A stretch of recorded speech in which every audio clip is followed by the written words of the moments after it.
Hi, I'm Jerome Waddle, and I'm from the USA, and I've been involved with Jungian studies, and I'm a Myers-Briggs Type administrator instructor. And what I would like to, I've found BTS to be very using a lot of the Jungian concepts, and so I'm very interested in these discussions because of that. And so we have Mirtes Oliveira from Brazil. Mirtes? Hi, I'm Mirtes from Brazil, and I'm a BTS fan. I'm from the army, and I got interested in Jung because of BTS. That's how I got to meet Skip and Jerome. Great. Right. Skip. And I'm Skip Conover. I'm the founder of the Carl Jung Depth Psychology Reading Group. And through a Jungian analyst that I know, I found out about BTS and what they were doing, especially last April when their latest album came out, Map of the Soul Persona. And I was very excited about that and started to interact with the Jungian armies. And one of them was Mirtes. So Mirtes and I have made a couple of interviews so far about this, but now there's a new there's a new album coming out, which is, the new album is called Seven, is that correct? Yes, Map of the Soul 7. Map of the Soul 7. I'm interested in learning more about that, and of course I'm going to continue to be supportive of the BTS armies globally as we go forward, because I think that they're doing some tremendous things to make people conscious of mental health and mental health issues, which is not being properly done in our educational institutions, unfortunately. So, yeah, and I think that's very important these days. And the new album is still called Map of the Soul, and it's based on Mary Stein's book, Map of the Soul. So it is very related to Jungian psychology.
Let me share the screen and we'll get started here.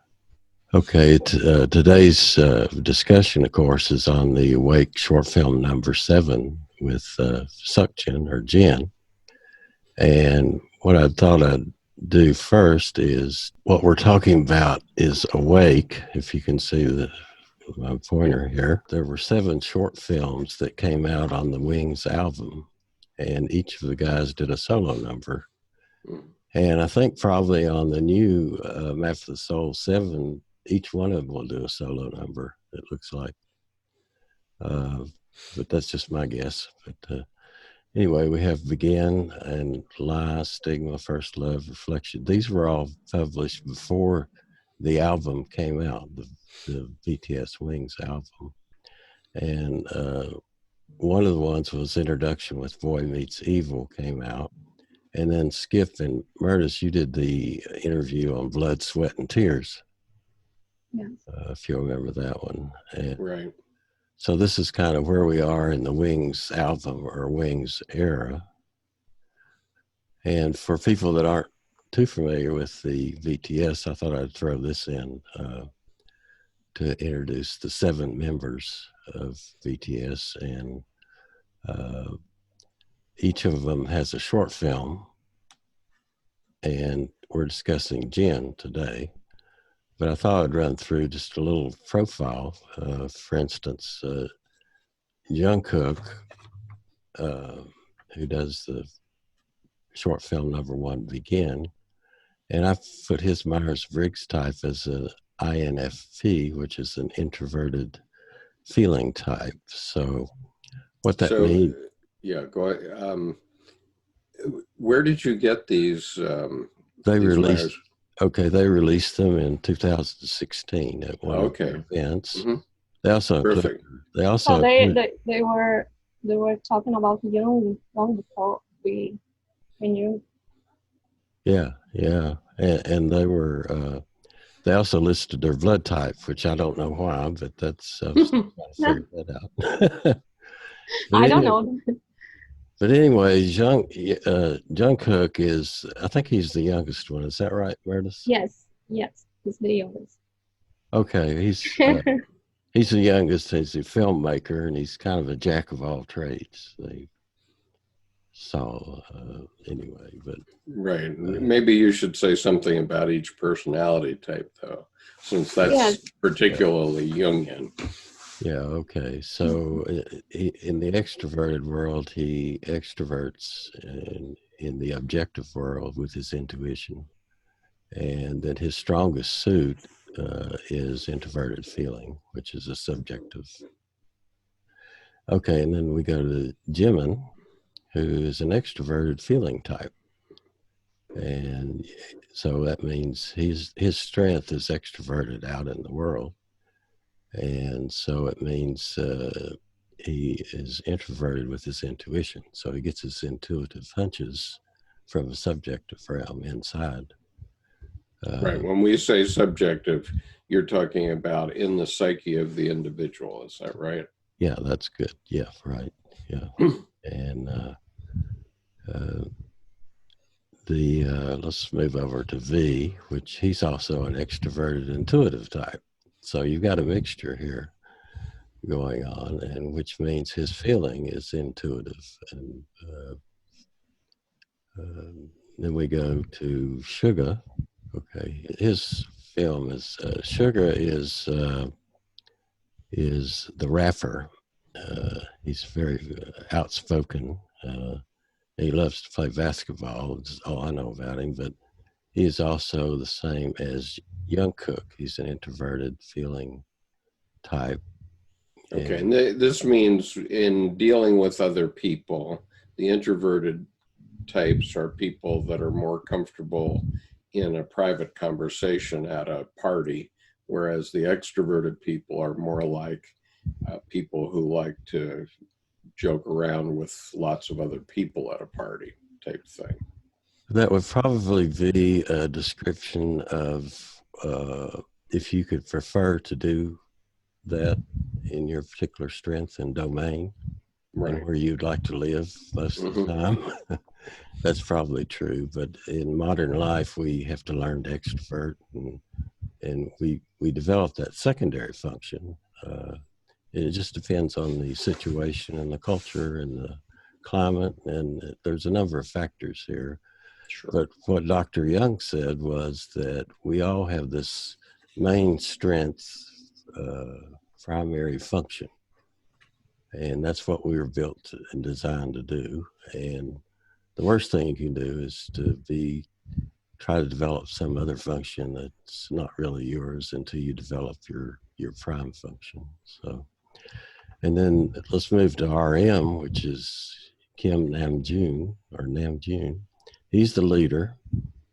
And notice he's an introverted feeling type, which is like Jungkook and Sugar. Okay, so we got a pattern going here. Mhm. But he's the leader, and he's also got IQ of 148. Yes. That's measured. And he recently, though, in the last year, has decided he's extroverted. I don't think you decide whether you're extroverted or not. Well, with the IQ of 148, he may well be able to do that. Well, he can do it. Yeah, he can do it when he has to. Yeah, in other words, they can move and so forth. And then J-Hope, who is, he embodies hope, and he's pure sunshine, and he's a rapper. He's an extroverted feeling type. So he's really out there with his extroverted feeling, and he's same as Jimin, who's extroverted feeling type. And so Okay, so this means really that they react to things more from an emotional point of view rather than a very logical point of view. that's correct. These are mostly intuitive feeler types. And Mhm. the thing about J-Hope is that you notice he has sensing as his introverted. So he's not intuitive in that sense. We're all intuitive, but he's not. He would prefer the sensing type when he. Yeah, he would prefer to have someone tell him all the details.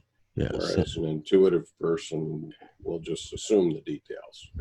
something like that. Yeah. Right. And then we come to our subject for today, Jin, Seokjin. And guess what, Skip? He's an INTP. Yep, just like me. So I'm glad you're here, but Skip's an INTP. So that means he extroverts in the world in the objective realm with his intuition. So he receives these intuitive hunches about what he sees in the outside world. Yet he's very astute in his subjective type of thinking, and he's very good at that type of thinking. So, Right. Very logical. Right. Not quite so emotional. Not so emotional. Right. Although it could be more emotional, certainly. Yeah. Well, these are things as you develop through life, you learn these different things. You know. Right.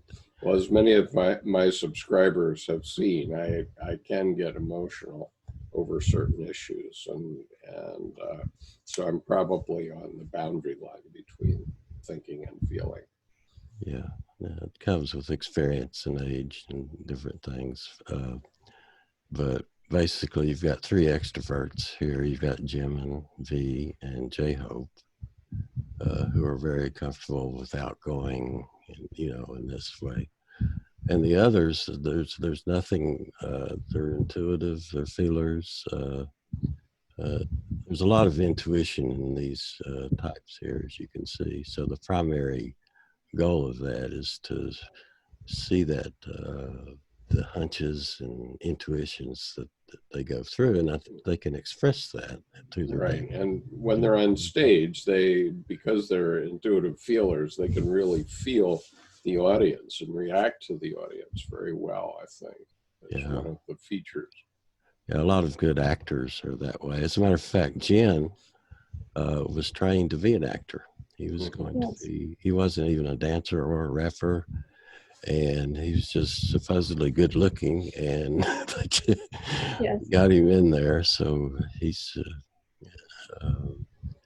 but he's learning to, and particularly with the solo that we're talking about, he learned to sing that, and he's learned to dance, and so he's able to get in with this. Well, they're all quite intelligent. There's no doubt about that. Yes, yeah, they are. And Jen's also is the oldest of the group, and he just turned 28. And I'm not sure if that's he's really 27, because in Korea, when you're born, you're 1 year old. Right. Yes. So I don't know if he's really 28 or 27. Let me check. Oh, okay. So, Mirtes, has anything happened to their draft status, to their service in the military? Are they avoiding that still? I have nothing about that. Haven't heard about that. Yes. I still think Nothing yet. they're trying to negotiate with the powers that be for an exception, but they very rarely grant that. But with their fame growing, that might be. Yeah, I mean, they bring so much honor to Korea by what they're doing that the value to the country is much higher if they keep doing what they're doing rather than sit out in a trench. I don't know. They said that when the time comes, they will enlist and they will all go. But I don't know if anything changed about that. I see. Okay, good. He's Okay. 27. I hope they keep doing what they're doing because it's so Me important too. Yes. for this generation. It's so important what they're doing. They would have to make a pause of 2 years. Yeah.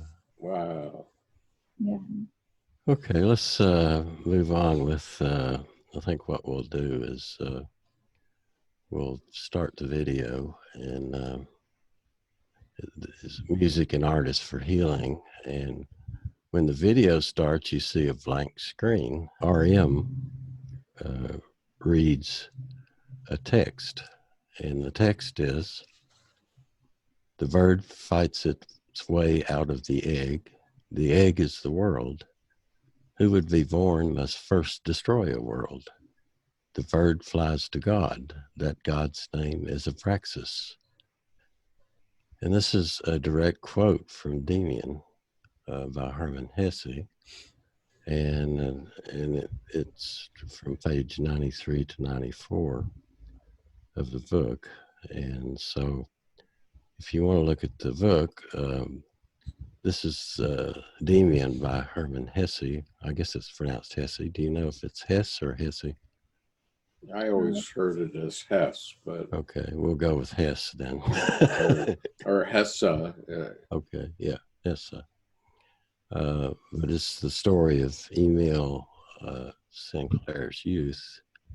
And Hermann Hesse starts out the book. It's really an autobiography of him growing up, and he is the character Sinclair. And he said, I wanted only to live in accord with the promptings which came from my true self. Why was that so difficult? And the whole story is only 8 chapters. It's a very small book.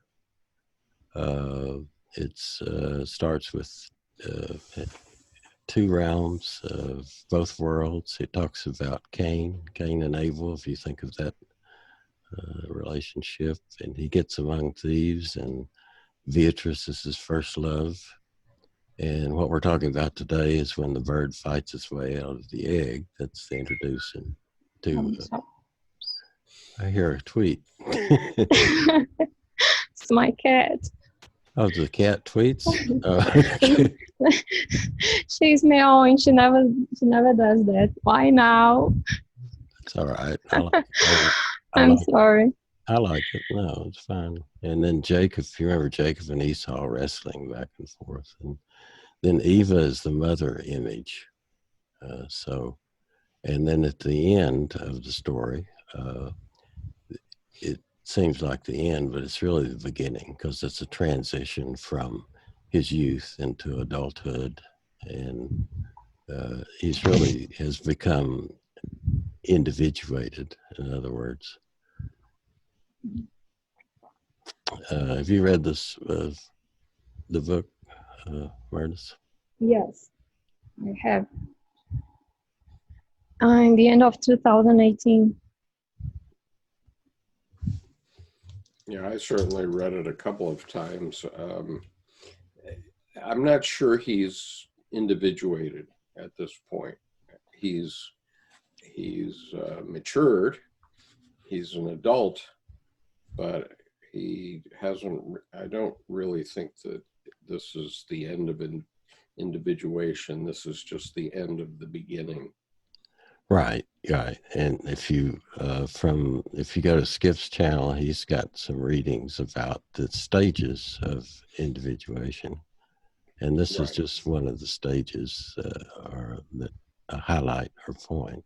Right, and there's on the Carl Jung Depth Psychology Reading Group channel, there's a playlist that is especially aimed at BTS armies so that they can understand how Jungian psychology fits in with BTS. Yeah, because all of this is related, and but going through and developing as a child, you get into, for instance, all the short films. I have a quote from DEMIAN, every one of them. Mm-hmm. And there's 4 quotes from chapter 1, and this is just kind of the start. You realize there's 2 different worlds. You know, there's a good and there's evil, and bad people, good people, and family, and so forth. And then First Love, chapter 4, is when you come to your first love, and he can't even talk to the woman he's looking at, you know, he can't interact with her, so he tries to paint her picture. And right, and Beatrice, that name Beatrice or Beatrice is a reference to Dante's Inferno, and Dante's first love was Beatrice. oh, great. Yeah, I didn't know that. Who was a young woman. Me neither. Yeah, thanks, Skip. Mm-hmm. And then what we're discussing today is chapter 5, and then chapter 7 is Eva, and this is when he kind of gets back and realizes he's kind of back, the female, he's looking at the what he's been looking for, and that's he gets in touch with that female aspect, which is called Eva, and that's a very important. Her gaze was for fulfillment, her greeting at homecoming. This was really beautiful here.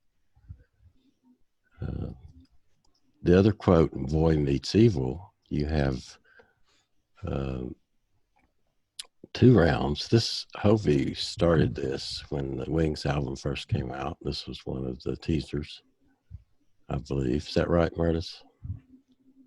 Yes. And so this, he said he's shaking hands with the devil held him in his clutches. And this is when the bully, you know, he told a story about an apple, and he went to an apple orchard and stole the apples. And then the bully said he was going to report him to the owner and get a reward. And from then on, he was in the clutches of the devil, which was the bully. Okay. Yes. And so it was like, okay. And so the bully used to whistle. And you'll hear a lot of whistling in the BTS films, and that's supposed to be the whistle from the bully, in other words. But anyway, that's interesting. Okay, in Skip and Mirtes' interview on Blood, Sweat, and Tears, they said he too was a tempter. He too was a link to the second, the evil world, which I no longer wanted to have anything to do with. And this was when... part of DEMIAN at this point. Right. Yes. Okay. See, he's releasing... And is that part of the lyric? Yeah. No, it's this is a, how can I say, a pause where the music. Yeah, so that was the pause, and that was when you did your interview with that. But you see, he was releasing the room. Now, this is interesting, because this is where he realized not only the bully, DEMIAN came in and saved Sinclair from the bully. And Sinclair did not appreciate that, because he sensed that DEMIAN was also from the evil world. So anyway, okay, so if we Okay, so we've been talking about DEMIAN, and Hermann Hesse wrote DEMIAN in 1916. It's 1919. And Skip, you'll appreciate this. Look at the calligraphy. Yes, very much so. Isn't that something? That must have Right. been in vogue back then or something. So, Right. but anyway, Herman, he published this book under I can't say that word, pseudonym, pen name, whatever. Mm-hmm. Because at that time, for some reason, he was an established author, and he did not want this associated with his establishment writing because it was too controversial at the time, he thought. Mm-hmm. Interesting. And but anyway, before that, go ahead, Skip. Do you have a sense of why it was controversial? No, I don't. It's the same reason. Well, I'll get to about Jung, but and eventually he published it under his name, but it's been years. You know, might have been 1929 or something like that. I can't recall the date. But Herman and Carl Jung, this is the connection. They became friends while Herman was undergoing psychoanalysis under Jung's assistant, J.V. Lang, who was a Catholic doctor, and he was a student.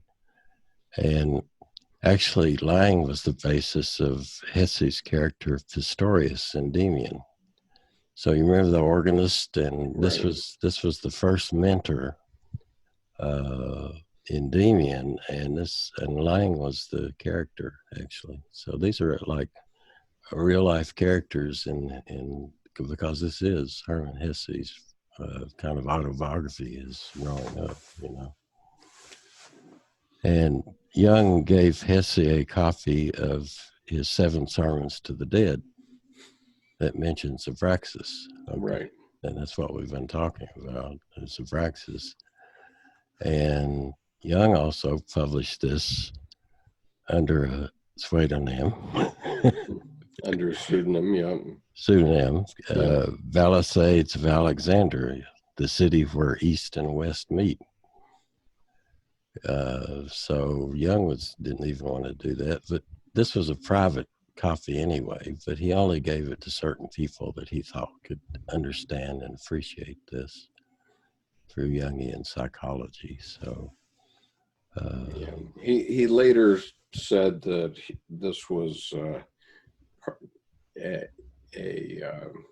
inflation of youth or something like that, because he understood it, and his closest followers understood what he was talking about, but most people couldn't understand it. And of course, it got published much more broadly than he was ready for at that time, 100 years ago. This was more than 100 years ago. So mankind itself wasn't ready for the publication of the 7 Sermons to the Dead. yeah, and then also, I think it was published in MDR, but also the Red Book has the full set of sermons, which is Right. this was an abbreviated version, I think. And so it's called the Scrutinies, I think, which is the full version of. Right, that's what's in the Red Book. Right. And the reason people weren't ready for it was that it had a lot of reference to Gnosticism, and the Catholic Church had run the Gnostics out of business in like the 4th century.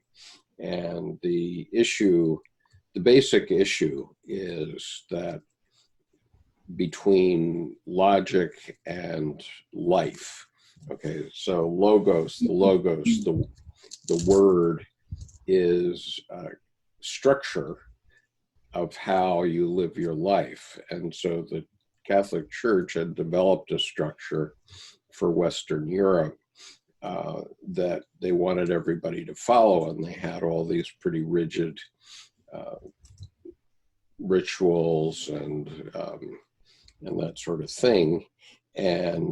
But the Gnostics were about experience, and so it's a fundamental difference in perspective.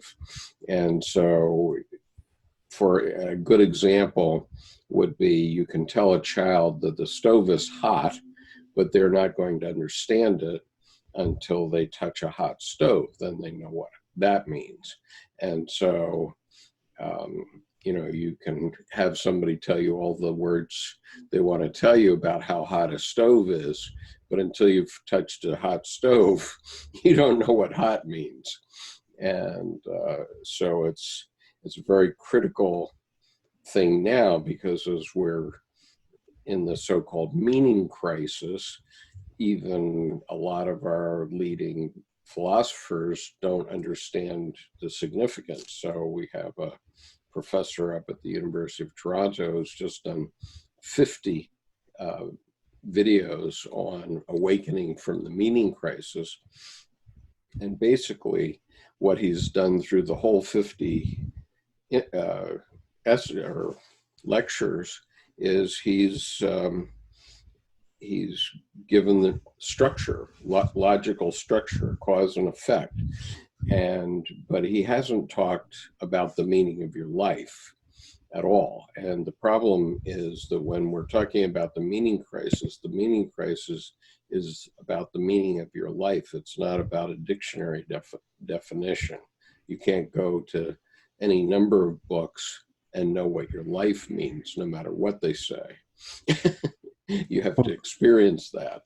Well, yeah, you have to experience it and get on the journey and not be, you're going to make mistakes and you're going to be going down the wrong roads. But I think what BTS is doing in presenting this is to say, yeah, you're going to go down some roads. That's part of growing up, but you need to get off your, you know what, and start experiencing and going out and having experience. Well, and bad things happen to bad people. Or bad things happen to good people. I'm sorry. Bad things happen to good people, like the ferry disaster in South Korea that was quite traumatizing for South Korean youth at the time. And we have to be able to move on from those things when they happen.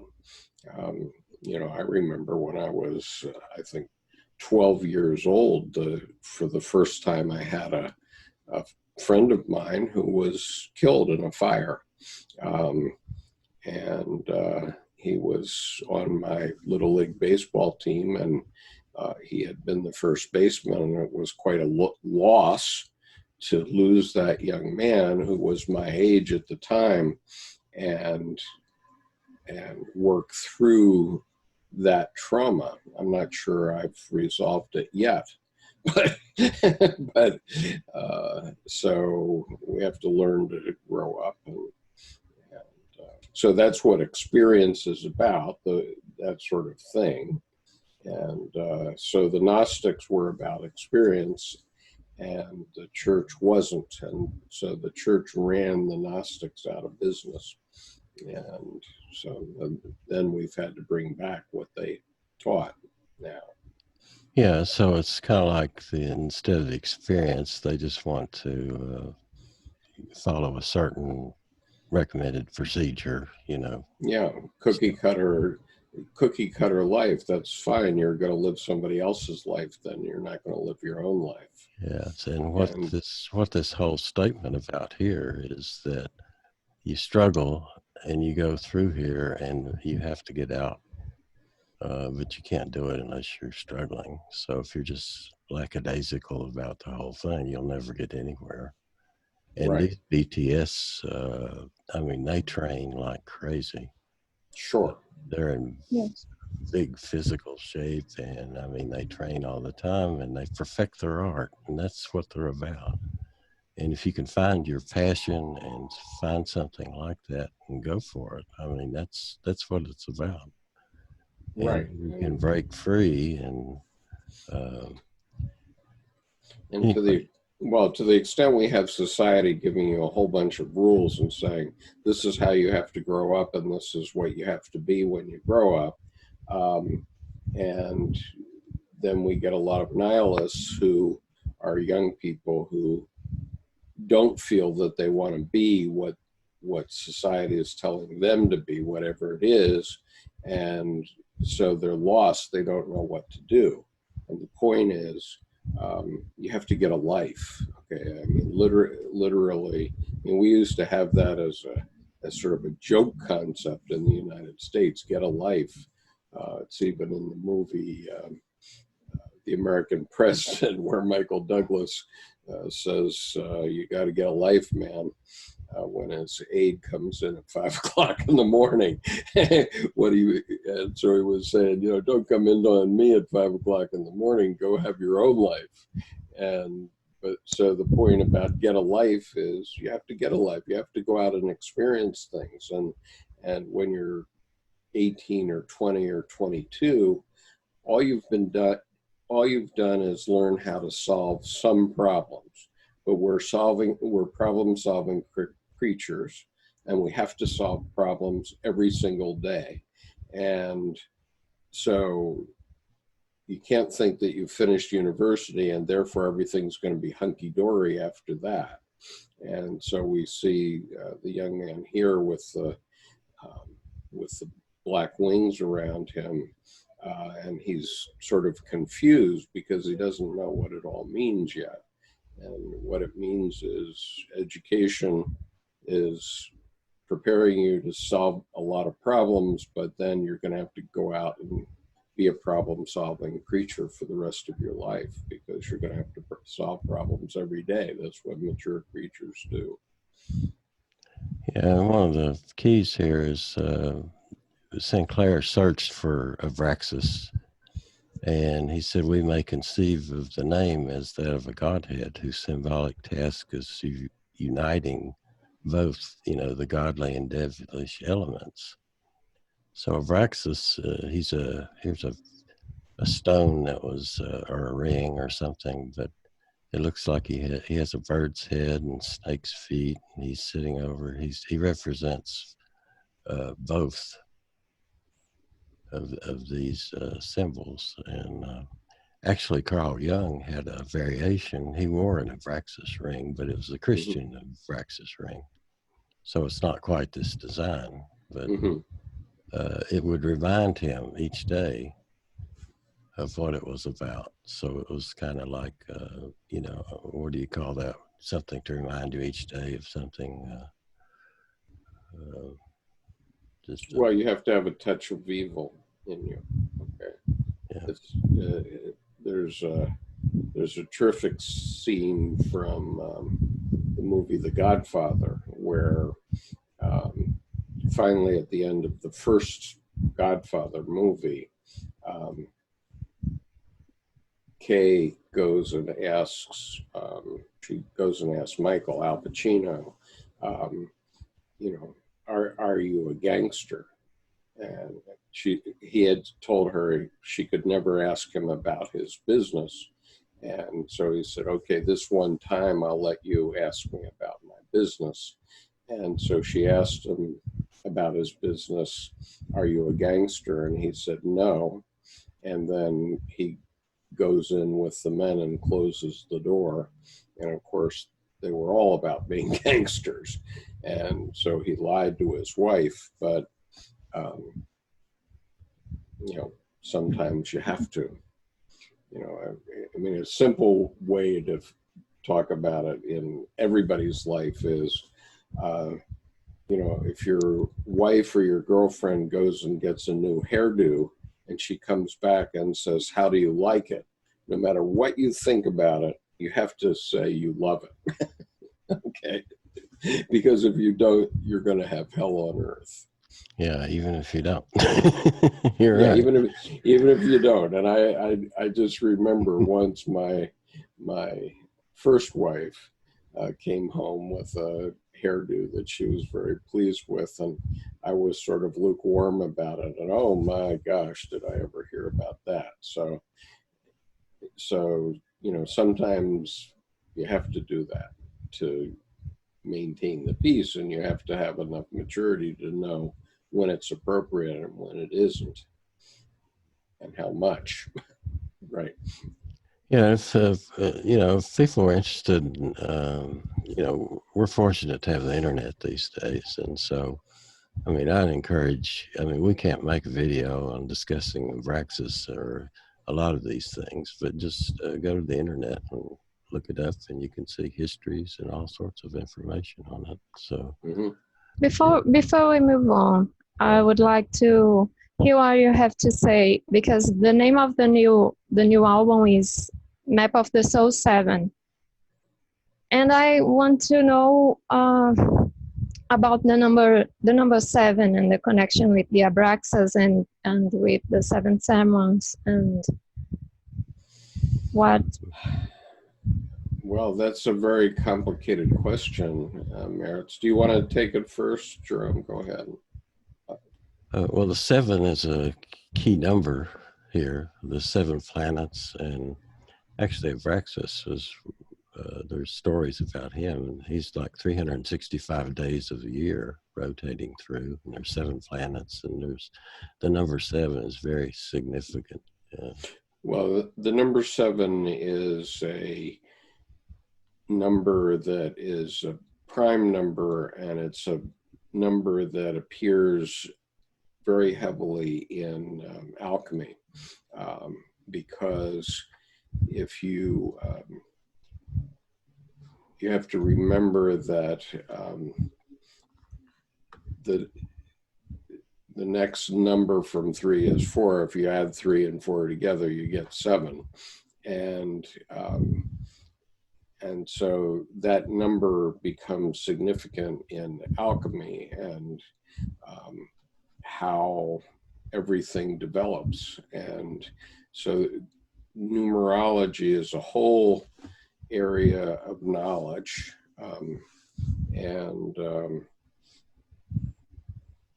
so, you know, it's a number that was discovered by Pythagoras, I suppose,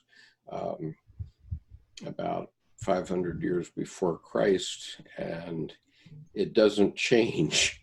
Okay, in other words, prime numbers can't change. And so it has a significant place in the way everything in the universe fits together, actually, as the number 12 does as well. Yeah, then like in the Kundalini system, there's 7 chakras, they call them. Right. 7 energy centers. So. Right. So in every culture, there are 7s of something. Right? In every culture around the world, and it came to people spontaneously, and it's, in a way, it's a dark number because it's mysterious. We don't, you don't know what's behind 7, really. Okay, and of course, before this name, Map of the Soul 7, came up, obviously 7 can relate to the 7 BTS guys, right? But before this Map of the Soul 7 was announced, they were talking about this being Map of the Soul Shadow. And so yes. I think 7 can refer in part to shadow. And obviously the darkness of the image there suggests that. True. Yeah, I was thinking that the Jung's Map of the Soul, you've got, I was looking for 7 to see if there's a connection here. There's, could be something related to that, but I don't know to answer your question, Mirtes. But well, 7, I mean, 7 does come up in Jung's writings quite a lot because of all the writing that he did on alchemy, but it's beyond the scope of an hour-long conversation. Okay, when the film first starts, you'll notice there's 3 candles, and there's I'm not sure what this is. I don't know if you got to see the video from the Are You Late To album, which is the first official album of BTS. And in that music video of No, that's the title track, not the title track, the first single, I think.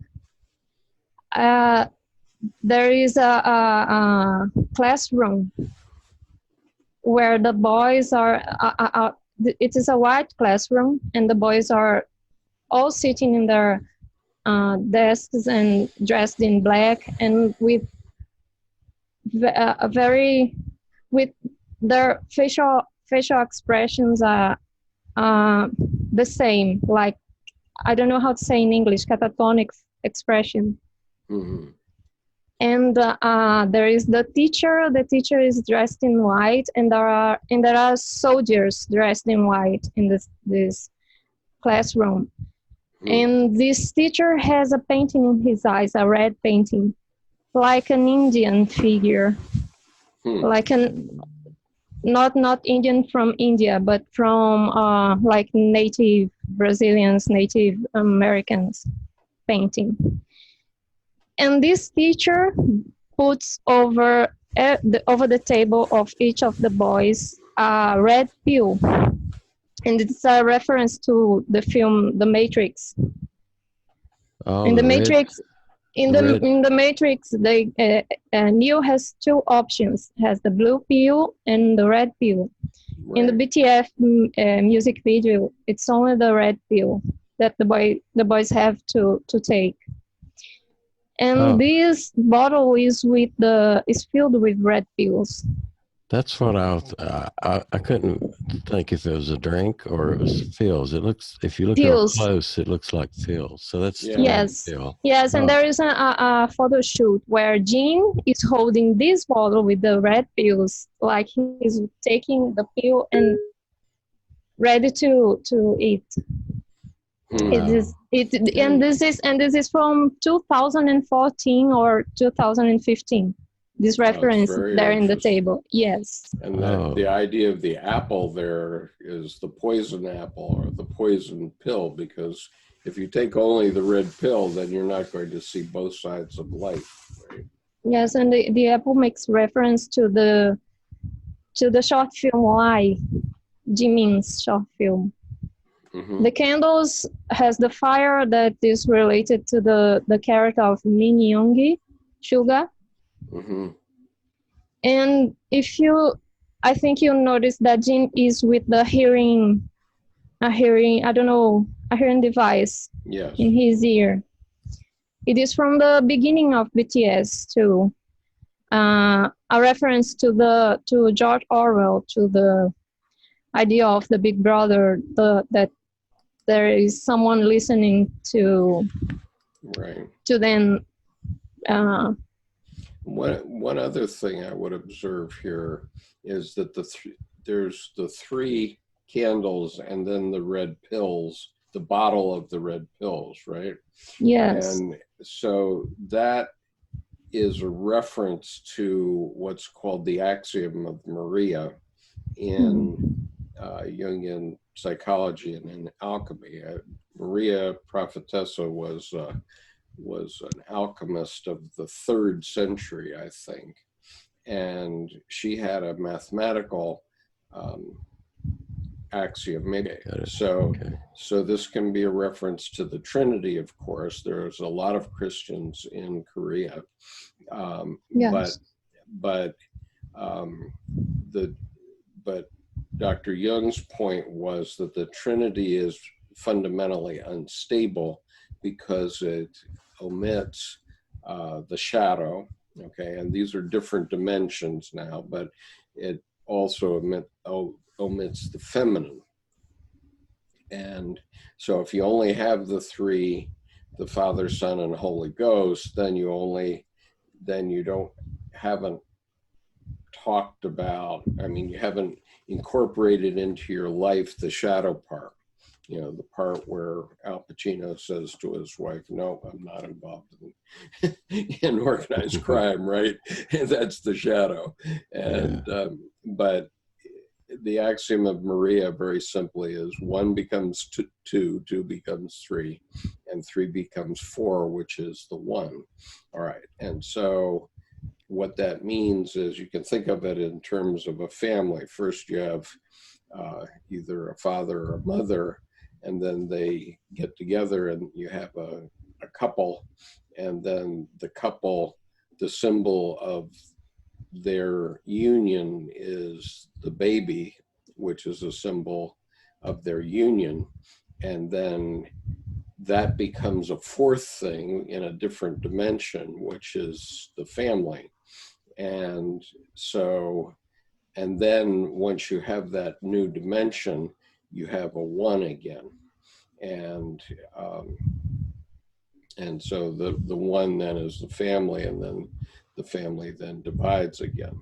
And so that's the way everything in the universe develops, basically. That's the idea. And so there's the idea of putting 10 pebbles where you put 1 at the top, then 2, then 3, then 4, and that includes 10 pebbles, right? But in numerology, the number 10 means number 1. And so you go from 3 pebbles to 4 pebbles, which added together is 7. Okay. and it gets very complicated, but my point to you is that here in this image, we have 2 3s, okay? We have the 3 candles, we have the 3 buds coming off of the plant, and you have the 1 shadow that can be combined with both.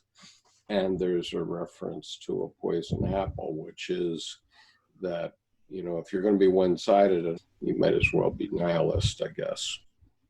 All right. Yeah, it's interesting because when this, as this progresses, you'll see that the shadow starts to come. So we'll wait for that. Yes. And go on. just wanted to point out, if you'll notice this, there's a mirror back here. Mm-hmm. Yes. And it will show in a few minutes. But more about this table. I think you remember that in Blood, Sweat, and Tears there is a table, and that Jin is sitting the same place. But in Blood, Sweat, and Tears, the six other members are there. Mm-hmm. I think that this time it is Jin, and I think that the things over the table and the objects in the room makes reference to the 6 members too. Yes. The fire of Yoongi, the pills of Hoseok, J-Hope. If you saw the Mama video, J-Hope, and if you know about the story, the character of Hoseok, he takes pills for symptoms. In the story, he's diagnosed with the Munchausen syndrome. I think that's the name. Mm-hmm. And he takes pills to fix symptoms. Yeah, so, Munchausen's disease. I don't know what that is. Yes. But yeah. It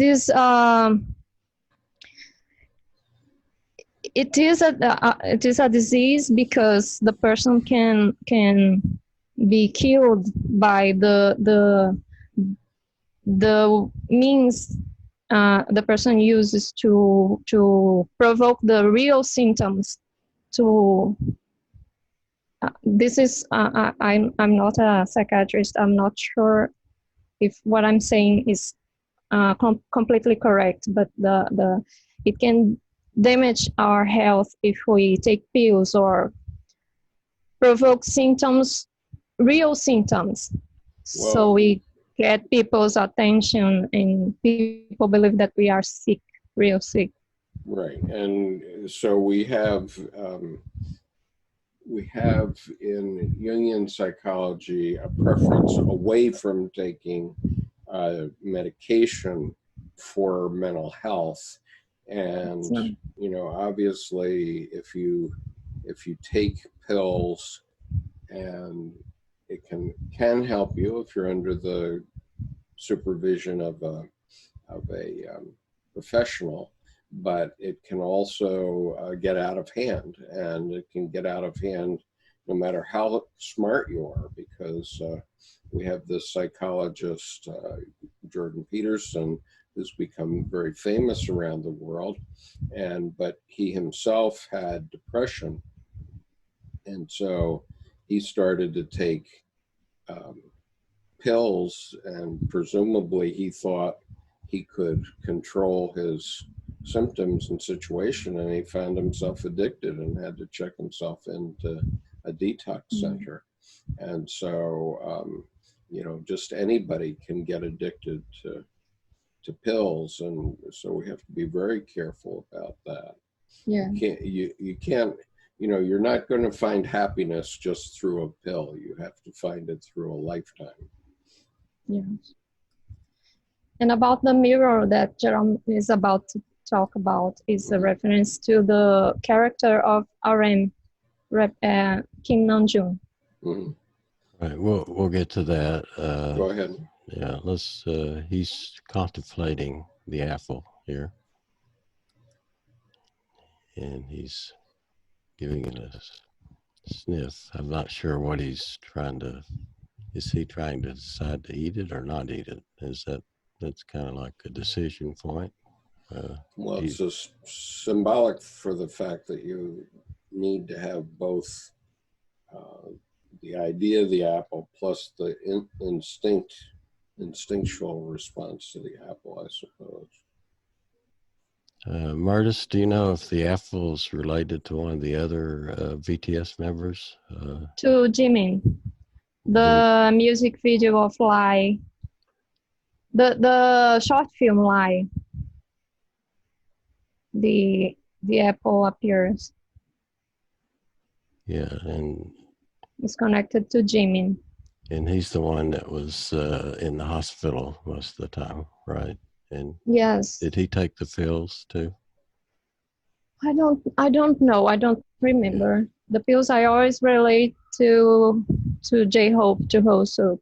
Oh, but okay. I don't know if he needed to be to stay in a psychiatric hospital. Probably he would have medication. Remember that there is a possibility that it's about one person, so maybe the story of one single person.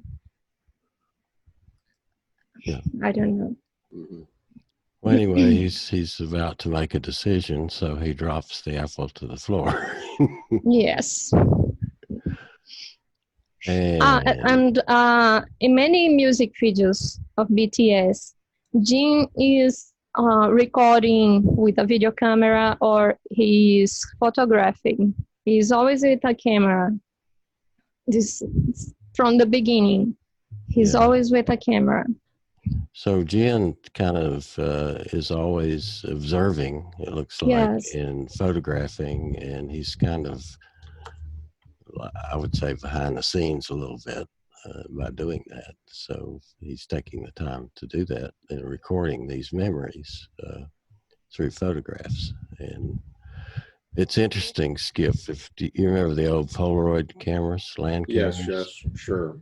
And you can't get film from them anymore, but this is the latest. This is the latest version, which they make, and you can get it's Fujifilm Instacam, so it does the same thing.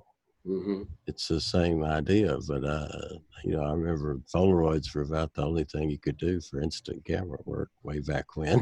Yeah, sure. We'll date ourselves here, but I've still got one somewhere, but I can't get any film for it.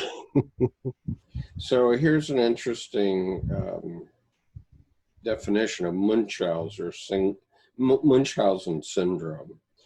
Is a factitious disorder, a mental disorder in which a person repeatedly and deliberately acts as if he or she has a physical or mental illness when he or she is not really sick. Munchausen syndrome is considered a mental illness because it is associated with severe emotional difficulties. So in other words, it's someone who is upset emotionally in some way and they don't know how to act it up, so they pretend they're mentally ill. Yes, and in the story, the fictional story, J-Hope, Hosu, he is abandoned by his mother when he was 7 in an amusement park. She leaves him. She asks him to close his eyes and count to 10. And in the book, he says that before he get to 10, he knew she wasn't there anymore. And when he opened his eyes, when he got to 9, and there was only a chocolate bar beside him. Oh boy! So he holds this huge trauma of being abandoned by his mother at 7. And probably this is the cause, because he is the J-Hope Hosuk is the character which is diagnosed with Munchausen syndrome. So this happened to him in real life or in the... No, it's fictional. It's in the fictional story. The fictional storyline. I got the notes. Oh, great! Yeah, great. Mm-hmm. She's got the fiction. We'll get to that.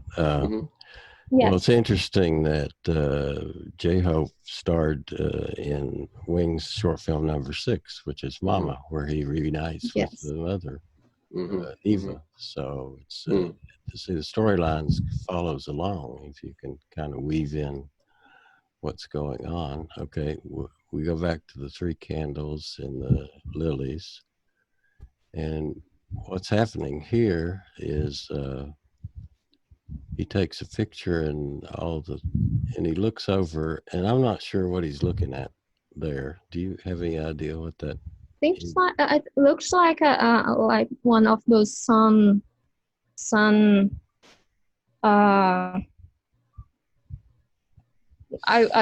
can't say clock. That marks the time with the sun. Oh, a sundial. But I don't know.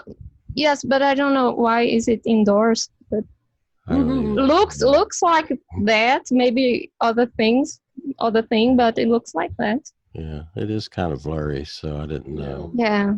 Well, all of a sudden the shadow starts coming, Skip. Yes. Yeah. And then here's a picture of the mirror, the frame mirror, and there's a signature on the mirror. And let me see, this is, it says, it's interpreted, you need to survive. Yes, it's related to Kim Namjoon's character. His theme is reflection. So he's always connected to mirrors and glasses.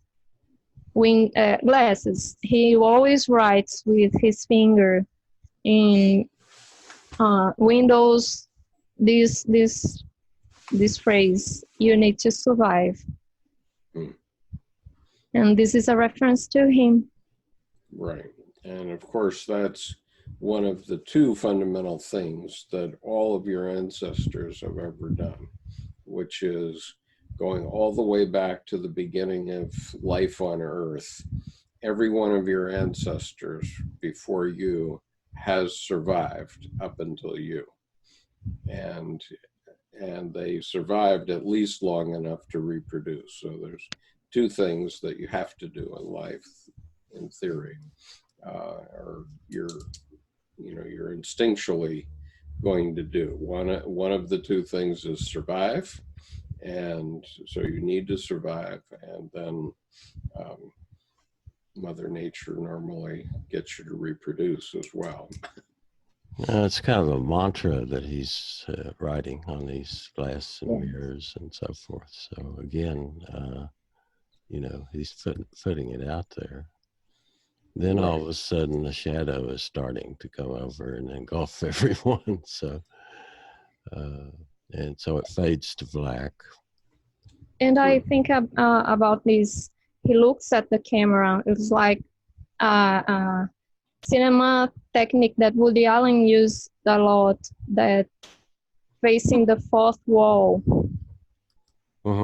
It's like he's saying that he knows that this is not real, Mhm. that he's aware of the audience. I don't know if this is used there with the same purpose, but I remember that, well, maybe it's a way for them to say that we know you are there. We're doing this to you, so pay attention. I like that. Yeah. Hmm. Okay. In many of their videos, they one of them look at the camera directly. I see. Yeah, that's I've noticed that in a lot of the videos. But Now, what is the significance of this lyric? Is it a lyric now that I didn't have a dream? What is that? Yes, it goes to their first single, that is No More Dream. Their first song, their first video is about not having a dream. Although society and the adults force their own dreams into the youth. So they made a song to the young people without dreams. Okay, so you're not talking about dreams at night dreams. You're talking about wishes for one's life. But I think that they use in both senses, because many of their videos have this dream quality. You know, those surreal settings, and many situations.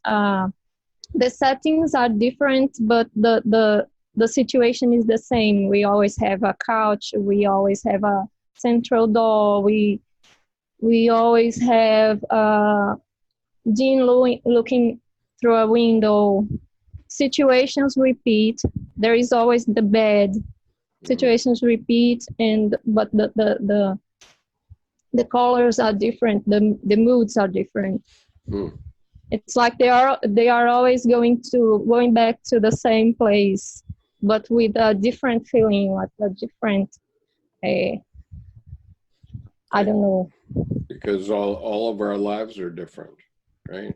That's yes. True. And it's and by the way, when I mentioned reproducing, it doesn't mean a physical reproduction. It can be you know, what is your contribution to the human species during your lifetime? It doesn't have to be a child. It can be something else.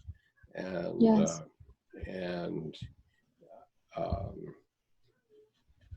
And so then whatever you produce goes on after you're gone, right? Somehow. Right? Yeah, that's true. Okay, now he's walking down to the hallway. Somehow he's following the echo.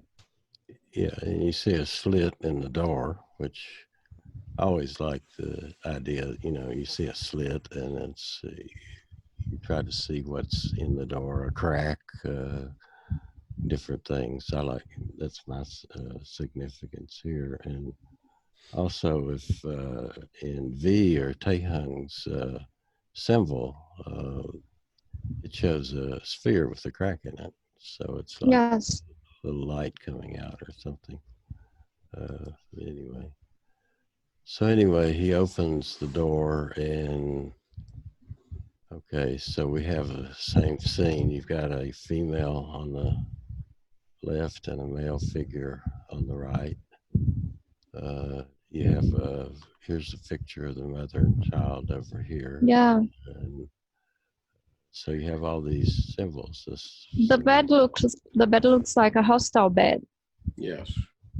Yeah, it does. And the two figures are looking the opposite. They are. Oh, I didn't notice that. Yeah, they're looking away. They're not understanding the pain in the hospital or the illness in the hospital. They don't want to know. They don't want to know. Yeah, interesting. And so he walks in, and this is really gets creepy here. Yes, I love it. Look at that look. Yeah. Yes. It's a look like, you didn't tell me about this one. Yeah, I didn't see that one coming. But now the door closes by itself. He is a good actor. Yeah. So the door, is that magic or what? But anyway, the door is scratches on the door, like. Yeah. And in Taeyang's short film, he's scratching a door. It's not exactly a door. It's one when you're having stores, that steel door, where he had the figure of the ABRAXAS. He painted it, and he's with a screwdriver. Mhm. He's scratching that door. I think this is a reference to him. Why this door has scratches? Yeah. Why Taeyang was scratching that door? Yeah. So Taeyang was, he's in number 3, Stigma short film. Oh, Yeah. one interesting fact. I think I mentioned to you too. When he was in his film, when he was doing that, he was using a Nirvana T-shirt. Right. And there is a mugshot of Kurt Cobain when he was, I think, 19. He was arrested because he painted in a wall, on a wall. He painted "God is gay." Yeah, graffiti. Yes, and in the BTS short film, Taeyang is arrested because he painted the ABRAXAS. Oh, okay. Yeah. That's interesting. Yeah. Also, the fact that there has been scratching at the door.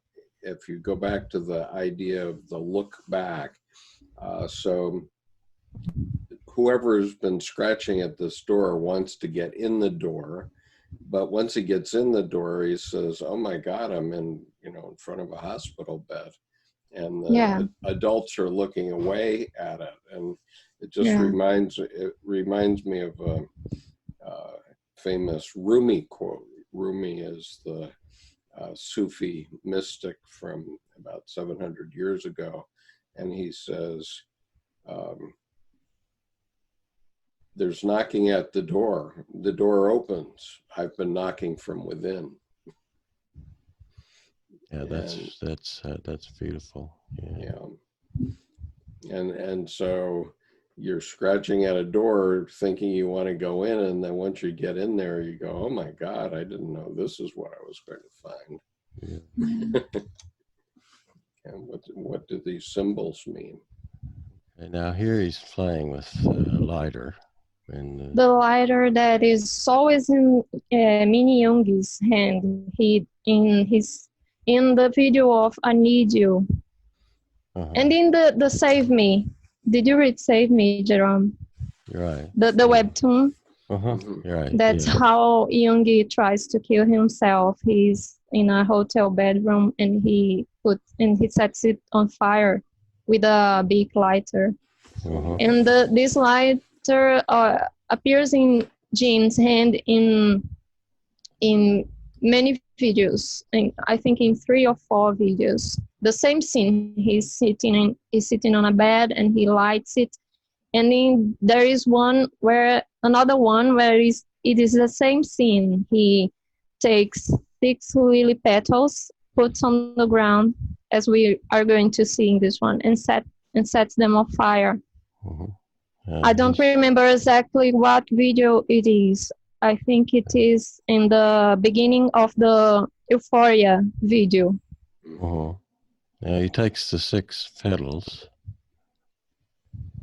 and he lays them out. You notice there's 6 here.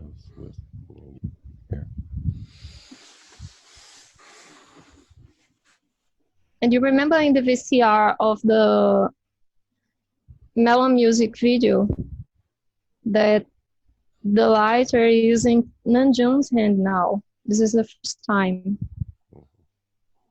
And it's interesting that he's got 6 petals and he's number 7. Yes. So we're back to the 7 thing.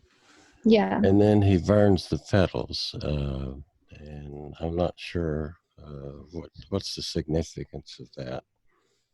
And What's the meaning of, what does it mean to set something on fire in a ritual? I don't know, maybe transformation. Yeah, I don't know. transformation, definitely, and all, you know, whatever. I mean, that's a very powerful image. Yeah. It could mean that he wants to, you know, inherit everything that the other six have. Yeah. And so it's sort of a shadow thought to think you'd like to get rid of your brothers, kind of thing, or your fellow band members, because, you know, if you do that, then, you know, it's like kill the goose that lays the golden eggs.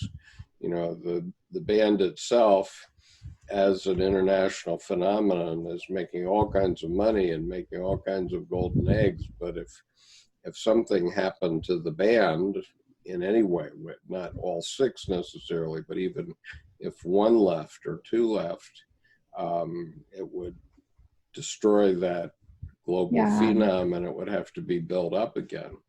And so it's like the Beatles. You know, they were something that was a big deal together, but they weren't really that much of a deal after they separated, except while John Lennon kept doing things, and, you know, but his fame and even his work and Paul McCartney's work was nothing like what the fame of the Beatles. And so, you know,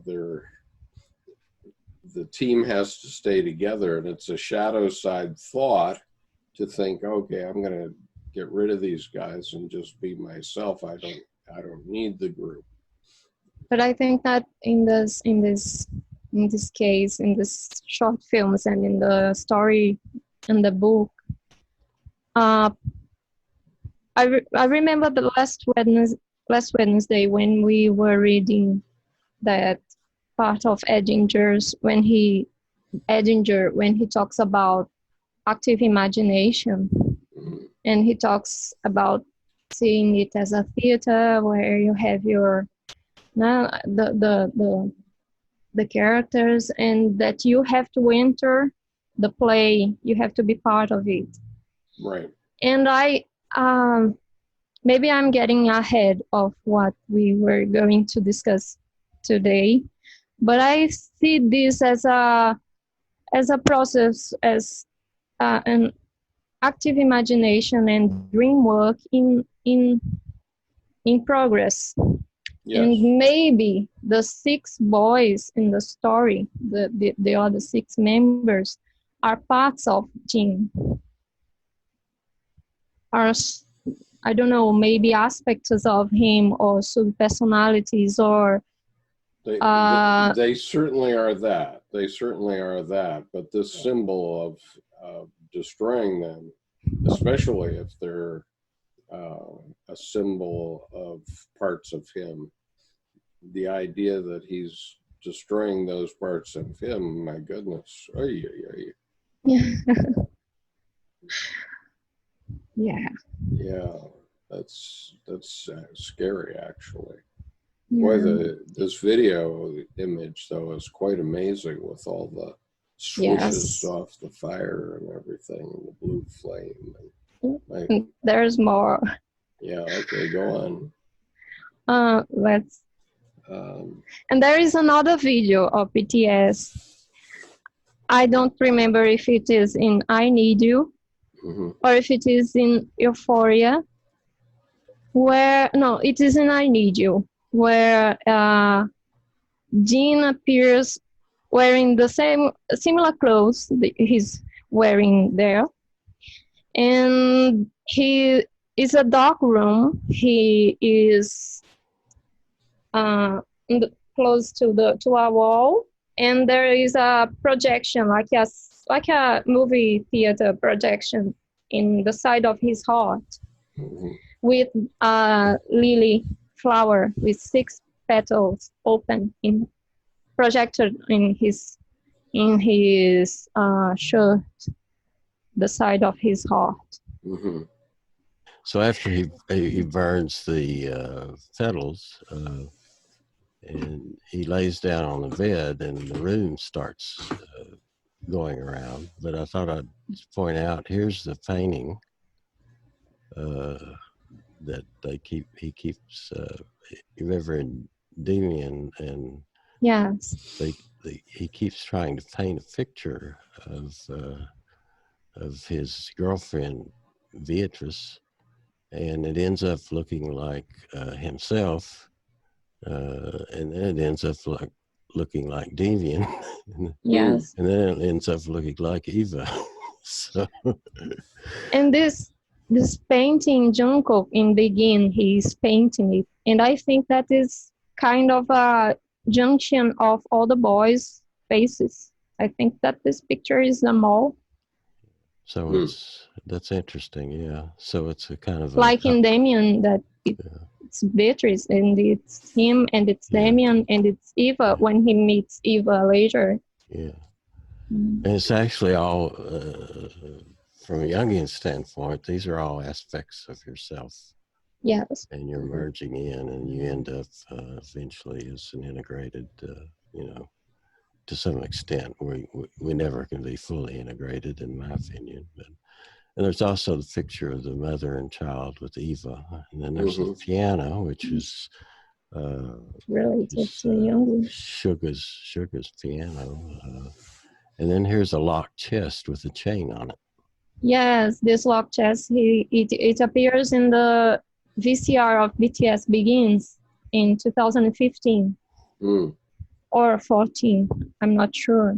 And there is when they are in the storage room at school, abandoned storage room, where they used to meet the fictional story. They used to meet there, and they discovered a chest like this, and inside they find, in the video they find bulletproof vests, but in the notes in the book they find Jin's father's diary notebook, map of the soul. They find the notes of his father in this chest, in the notes, but in the video they find the bulletproof vest, which was their symbol at the beginning, their logo. What's interesting about Jin's father's diary is that the latest thing that they've, rather than, even though it said map of the soul, the latest thing I read was that his book contained all of Jin's father's failures. Yeah. And that, so he's using it as a guide so he won't make the same mistakes as his father did. Yeah. So this is an interesting twist in terms of what the latest thing Jin has been saying about his father's diary. And of course, Jin, the actual person, his father is a CEO of one of an electronics company. He's very well-to-do family. And I think his mother was like a beauty queen or something from South Korea. And so he grew up in a very, what we would call, affluent family. And, privileged family. Right, very privileged. But, yeah. But in the only one from BTS that came from a rich family, a wealthy family. Yeah. So it's interesting about his story. Anyway, okay. Now, this has got to be, he's in a, I love these pictures that swirls and everything. He's, and I like that, the room swirling around. And so he's going through some sort of, have you ever had the room spin around you? Have what? Have you ever had the room spin around you, when you're sick? I had migraines that look like that.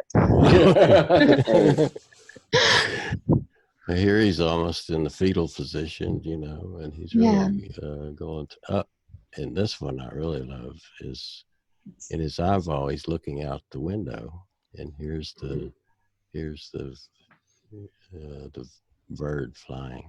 So wings flying. And just an interesting picture of an eye, though. Okay. Mm-hmm. See that the figures have now they are pointing to us. They are not looking opposite each other.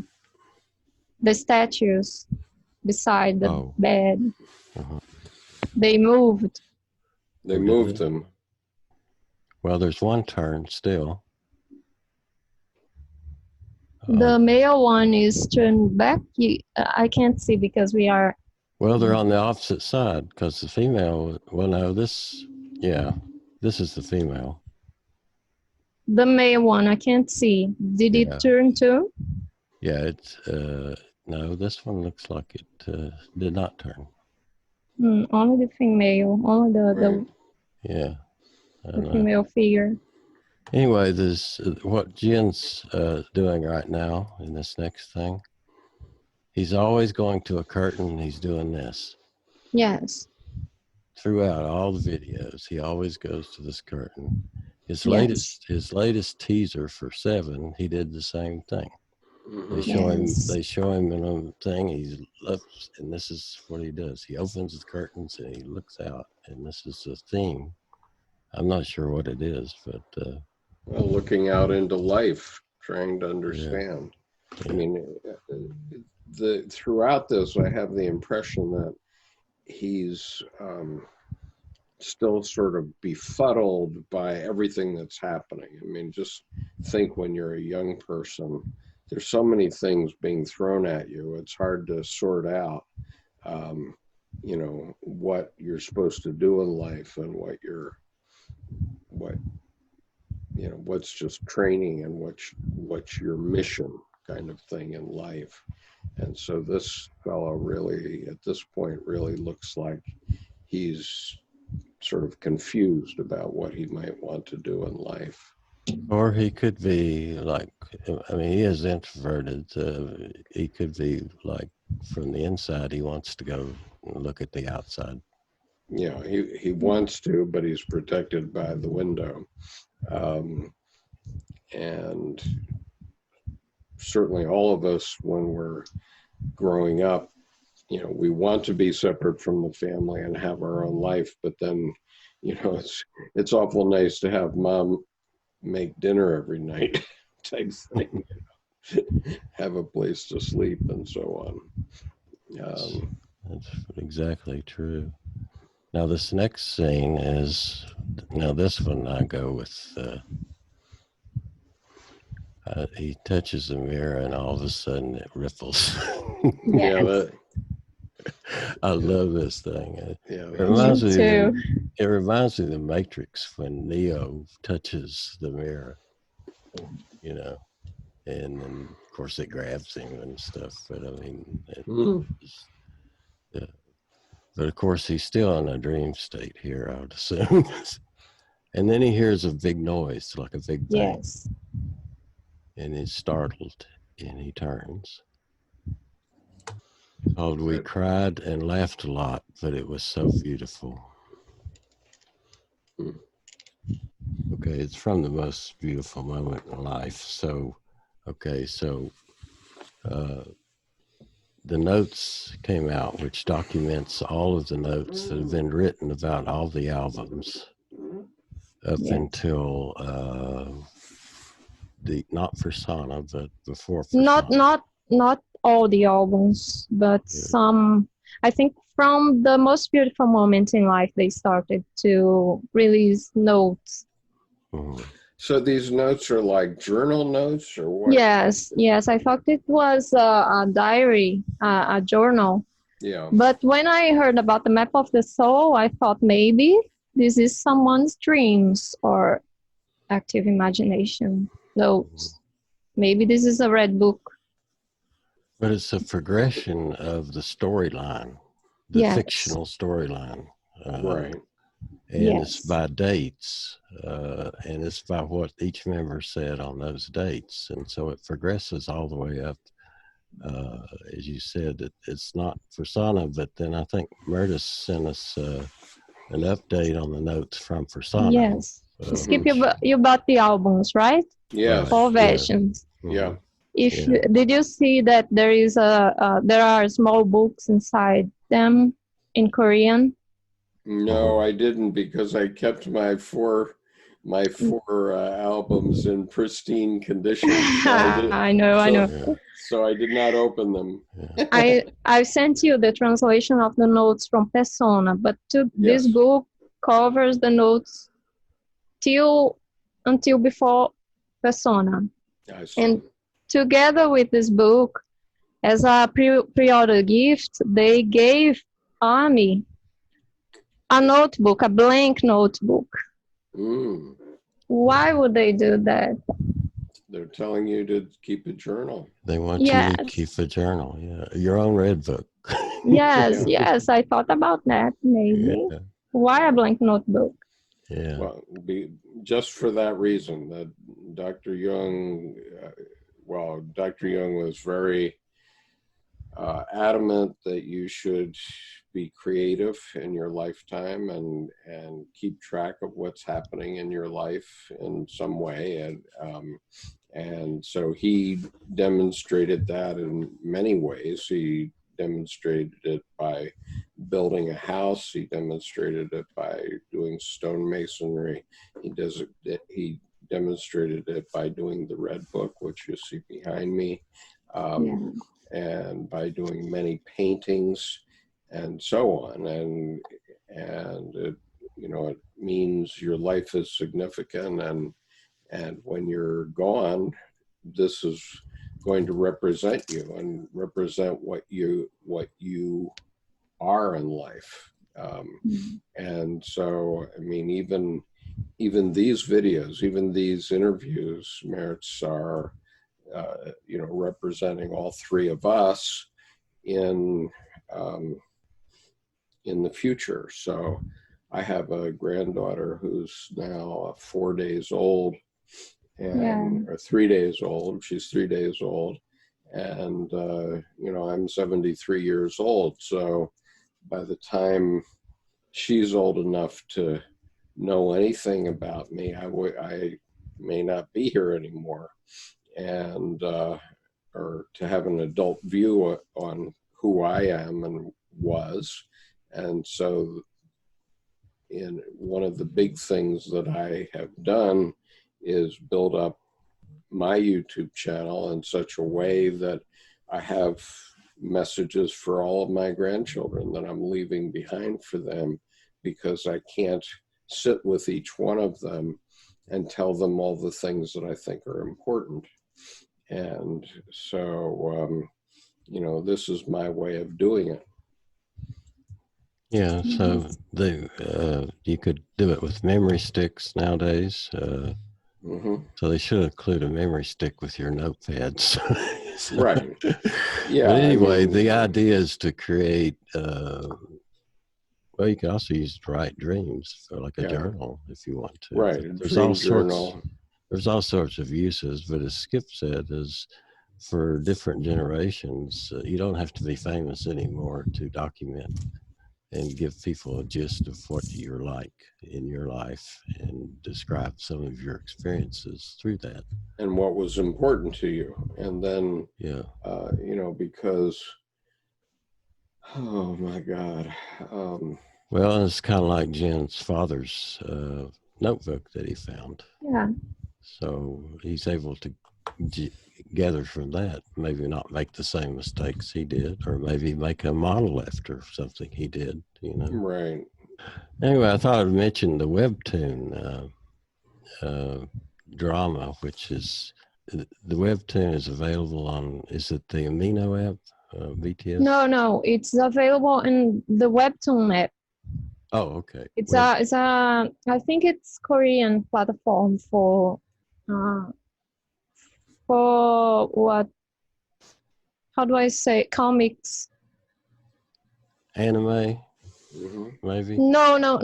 The not anime because they are not cartoons. They are comics. They are like electronic books with these stories like mangas, and the web and the Korean is the manhwa. I think that's the way we pronounce it. But the electronic version is a webtoon, and there is this app. There is a platform where they posted their webtoon called Save Me. Yeah. That is inspired by the same the most beautiful moment in life from the notes, and from the album, the most beautiful moment in life. And go on. It's a pictorial reenactment of each of the stories that are in the notes. So it's very clever, and yes. it's very interesting. I'd encourage people to watch that. So you can just get it online, right? Yes, you install the app, and you have all the stories, all the chapters there. Yeah. Okay. For free. I just installed Webtoons. Is that the one? Yes, webtoon. And look for and you look for Save Me. It's a drama called Save Me. So, yes.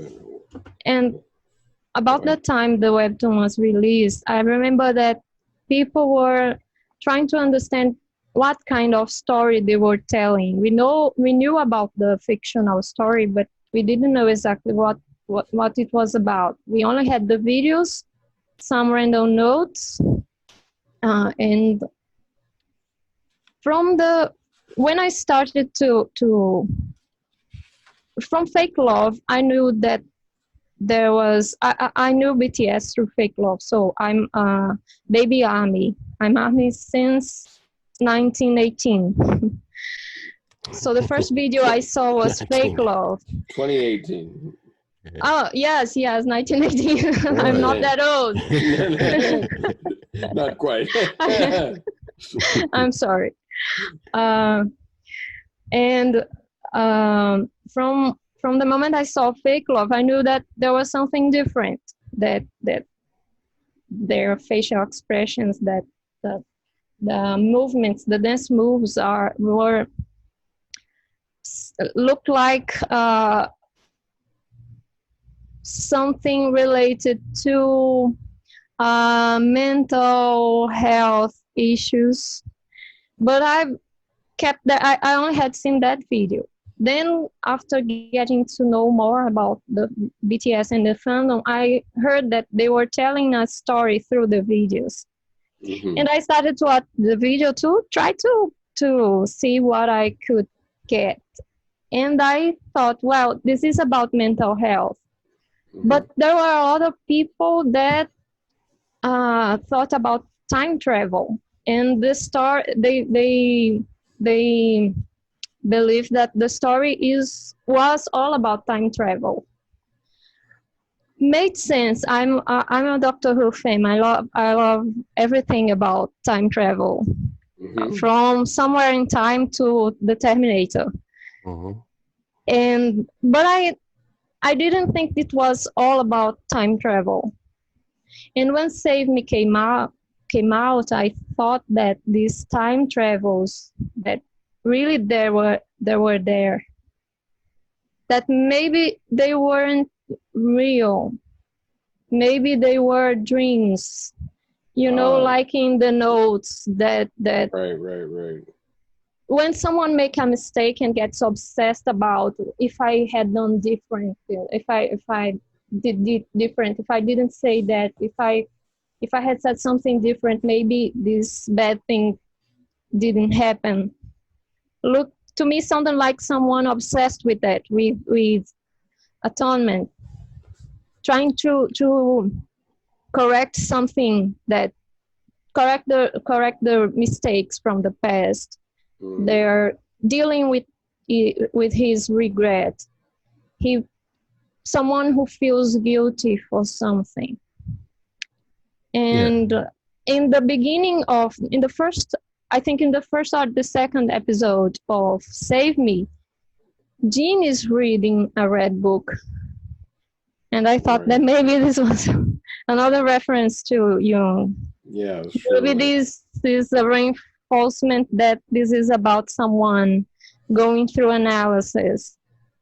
Maybe. Well, that's interesting because you know, in the story, Jin is trying to recreate the situation and save the guys. That's why it's called Save Me. Yes.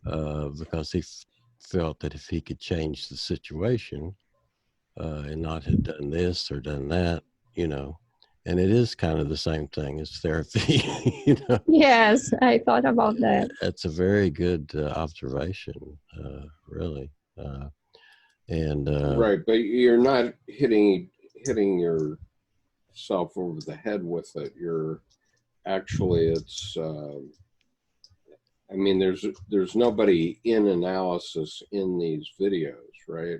They're not declared that Jin is in analysis. No, this is my interpretation. Yeah. Right, but I can be completely wrong. No, you're not wrong. But I can be. I'm in analysis. You're not wrong. I'm in analysis too. You see it over my shoulder, but I'm not. Yeah. I'm not in analysis with a Jungian analyst. I'm in analysis with myself and Dr. Jung directly.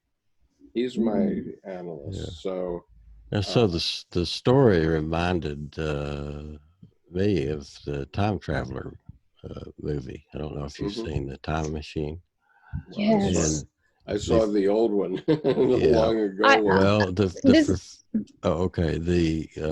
professor, Time Traveler, he was walking in the park with his fiance, and she got mugged and shot and killed. And then so he invented a time machine so he could go back at the same time period. He didn't take her to the park. He took her somewhere else. She got killed again. What's interesting is in the last time before he gave up, he went to a flower shop to get flowers, and then she stepped out and she was killed by a flower truck. So this is exactly how it happens to, remember the highlight reel, the story of Jin's girlfriend? He went to the Esmeralda flower shop to buy her the Esmeralda bouquet. Right. And she is she's hit by a car and dies in front of him. And in the story, we discover that the car that kills her is the Esmeralda shop car, because Jin asked for the bouquet, but they forgot the card, and he asked the man to come back to give him the card, the note, and that's the time when she runs to him, the car comes back and hits her. And it's very similar to the film, the Time Machine. She's killed in front of the flower shop. So the hit didn't say we use the inspiration by the Time Machine film, but it is there, like Black Swan. Yeah. Right. And so finally does, I mean, spoiler alert, tell me what happens in the end. He finally gives up and recognizes that he has to accept that she's going to be dead. He gives up, but he goes into the future and wants to see what the future is like, and he finds a relationship with someone in the future. He decides that he understands that he created the time machine to save her, but he can't save her. Right. If he saved her, he wouldn't. I mean, the condition for him to create the time machine was because she died. Mm-hmm. So that's the paradox. Yes. Okay. She needed to die so he was able to travel through time. You know, we can't go back and save the one who died from the flu, because if we did, that would change everything. Yes. Right. And so it's a lesson of growing up that we, you know, something bad happens in your life, it's appropriate to lament about it, but then we have to move on. Yeah. Yeah, you try to create it and change it. You know, you need to learn your lesson, I think, and just move on with it. So let's go back to, okay. I think it was a card that he asked, and the owner of the shop didn't give him, but for a reason he asked him to come back. Right. And the car got his girlfriend. Right. Yeah. Right. Okay. So now he's decided something. He heard the noise, remember, and now the door's open automatically. And here's the hall there is in many of the BTS videos. The same hallway. He walks past the apple. Yes. And the wallpaper. The wallpaper is interesting because it is, we'll get to that in just a minute, but before I mention it, is Hermann Hesse always said he felt like he was walking down a hallway looking for light, you know, in the darkness behind him. So that was one of his quotes. But the wallpaper is ABRAXAS covered. Yes. Oh, wow. And interesting. So all of those symbols, we'll see the symbols up close in just a minute. But so he's walking down and he's attracted by the bird picture. Yeah, yes. The bird flights out of the egg, and you'll notice the pictures of ABRAXAS. That was the wallpaper. Somebody went to a lot of trouble to. Boy, no kidding. They just really. I mean, that's how precise and they do things with Yes and Big Hit. I mean, it's just, that's an impressive aspect of BTS, no doubt. Attention to detail, and of course, this is again the bird fights its way out of the egg, and we found some. Mirtes found some interesting parallels here, and let's see, I think it's on 21. This is the latest MMA awards in 2019. It comes out with a horse, and there's a person on top of the horse. And Mirtes, that's Jin. Jin is on top of the horse. And look what Mirtes found. Here's a picture of ABRAXAS with 4 horses. Yeah. Coming out. Wow. Interesting. Yeah. And then I thought this was amazing. And so they're marching out. And these are, their live shows are just absolutely tremendous. They spent a lot of money on their live shows. So it's just, you know, to be able to see one. I guess, the 28th of January, we're going to have on the Late Late Show their first performance of one of the new album songs. Yeah. James Corden. And the other thing she found was this, the reveal. Yes. Notice that notice that it's black and white. And it's the veil. You remember the veil, and you lift off the veil like blood, sweat, and tears. Had the veil. There's always these veils. This is Kim Taeyang, and in the blood, I think he is Jin's black swan. He's Jin's shadow correspondent. Perfect. There is one video, the Blood, Sweat and Tears Japanese version. They have an actual fight, physical fight in the video. That's so he's always confronting Jin. Yeah. You know, I think he's the expression of the shadow, the black swan. Yeah, that's I mean, that's perfect. And you see how the light and the dark and this going back and forth. This is so appropriate to what we're talking about, you know. So it's scary. Yes. Right. That's great. Okay. And thanks, Meredith, for finding those and the Well, and I think And it also in the Blood, Sweat, and Tears video, Taeyang, he's under a veil.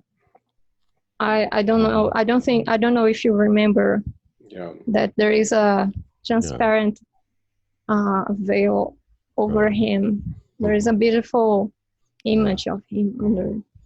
Right. It's the same person. There's He's always... He's the one who covers Jin's eyes in Blood, Sweat, and Tears. Then. Oh, and then takes them back off. Oh, okay. Yes. Well, this is starting to make more sense to me. Well, Yes. there's always a sense of clearing up a fog during this period of growth, right? So Dr. Jung talked about the fact that when he was 11 years old, he suddenly was awake and realized that he was himself, and it was like a fog cleared away. So that's like having a veil clear away.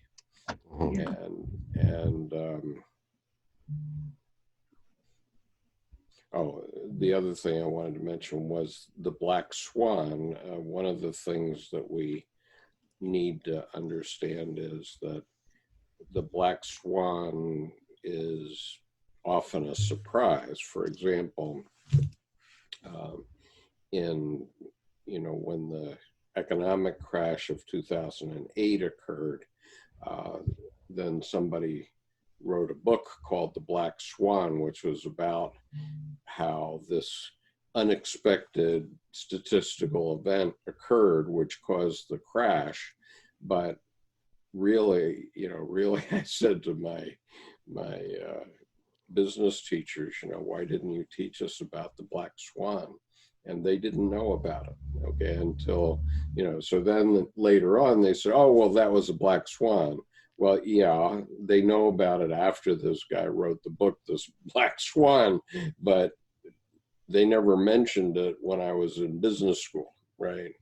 And so they never mentioned it as a possibility even. So one of the issues here is that sometimes these things are unconscious and they're also illogical. They can't be resolved by rationality. I mean, if you look at this image right now that's on the screen, there's nothing rational about that eagle flying up into the sky. That eagle is pure instinct and fury. Do you remember that in Blood, Sweat, and Tears he had the same expression looking to a painting? Yes. And in Spring Day he has the same expression looking to a washing machine. Yeah. Maybe this is the same moment that he's going back. Right, and so these guys are still trying to figure out life, and so that's, they're looking at these things, and they're still young. They're in this transition phase to adulthood, and they're trying to figure out what life means and what these images mean. But they're also presenting this in a storyline that we could relate to. I wish I'd have seen these when I was a kid. I mean, I'm not aware. Absolutely. I mean, we were living in La La Land. We were just stupid about the whole thing. Or as you said, the black swan was never explained to us. But here nobody ever mentioned the black swan, and then all of a sudden, bang! And so after that, all the professors are very wise because now they know about the black swan, and they can say, "Oh yeah, that was the black swan." And well, I say, yeah, but I just lost my life savings. Why didn't you mention this back when I was in business school? And the answer is they weren't that wise. That's right. Yeah, they just thought they were wise. They just thought they were smart. They weren't smart. Okay, let's move on to get going here. So looks at that a while, and then here we come again. Let's see. Here you go. I love these looks. Yes, me too. Well, yeah, it's a very pregnant look. He's telling you something. Yeah. Pay attention. Yes, and Yeah, he's the actor, so he definitely Right. got the right field. And this is the significance of meaning now. Okay, you have to take the meaning out of that look without anybody explaining it to you, because you could write 2 volumes and you would never quite capture what that look was. Yeah, and it's just like the Black Swan dance routine that just came out on 7. I mean, I can't explain my feeling about it at all, but I got it. Yeah, I mean, you know, absolutely. and it's very powerful. I mean, Yes. you know, I mean, very powerful. Okay. Anyway, Skip, you'll notice the shadow. Oh yes. It's following. I don't know if you heard my video about my dream and shadow from yesterday. Yeah, I did. That's why I thought I'd point it out. But anyway, there goes. No, I want to watch it now. Yeah. Yeah. I had a prophetic dream about my granddaughter, which was very comforting, actually. Oh, that's. And then I carried it into an active imagination, and it got less comforting. But as far as my granddaughter was concerned, it was fine. But for me, it was a little questionable. You got a surprise confrontation with your shadow. Yeah. Okay. Well, of course, I knew that before, Jerome, but nonetheless. Yeah. Okay. Anyway, so the final scene is you retreat back into the room, and this is what Jin had left behind were the photos. And in our remember that it was 6 petals that he burned. Now, oh, the 6 Polaroid. He left on the ground the 6 petals, and now there are 6 Polaroid developing. That's magic. And one thing interesting, I mentioned that this hallway is present in many of their videos.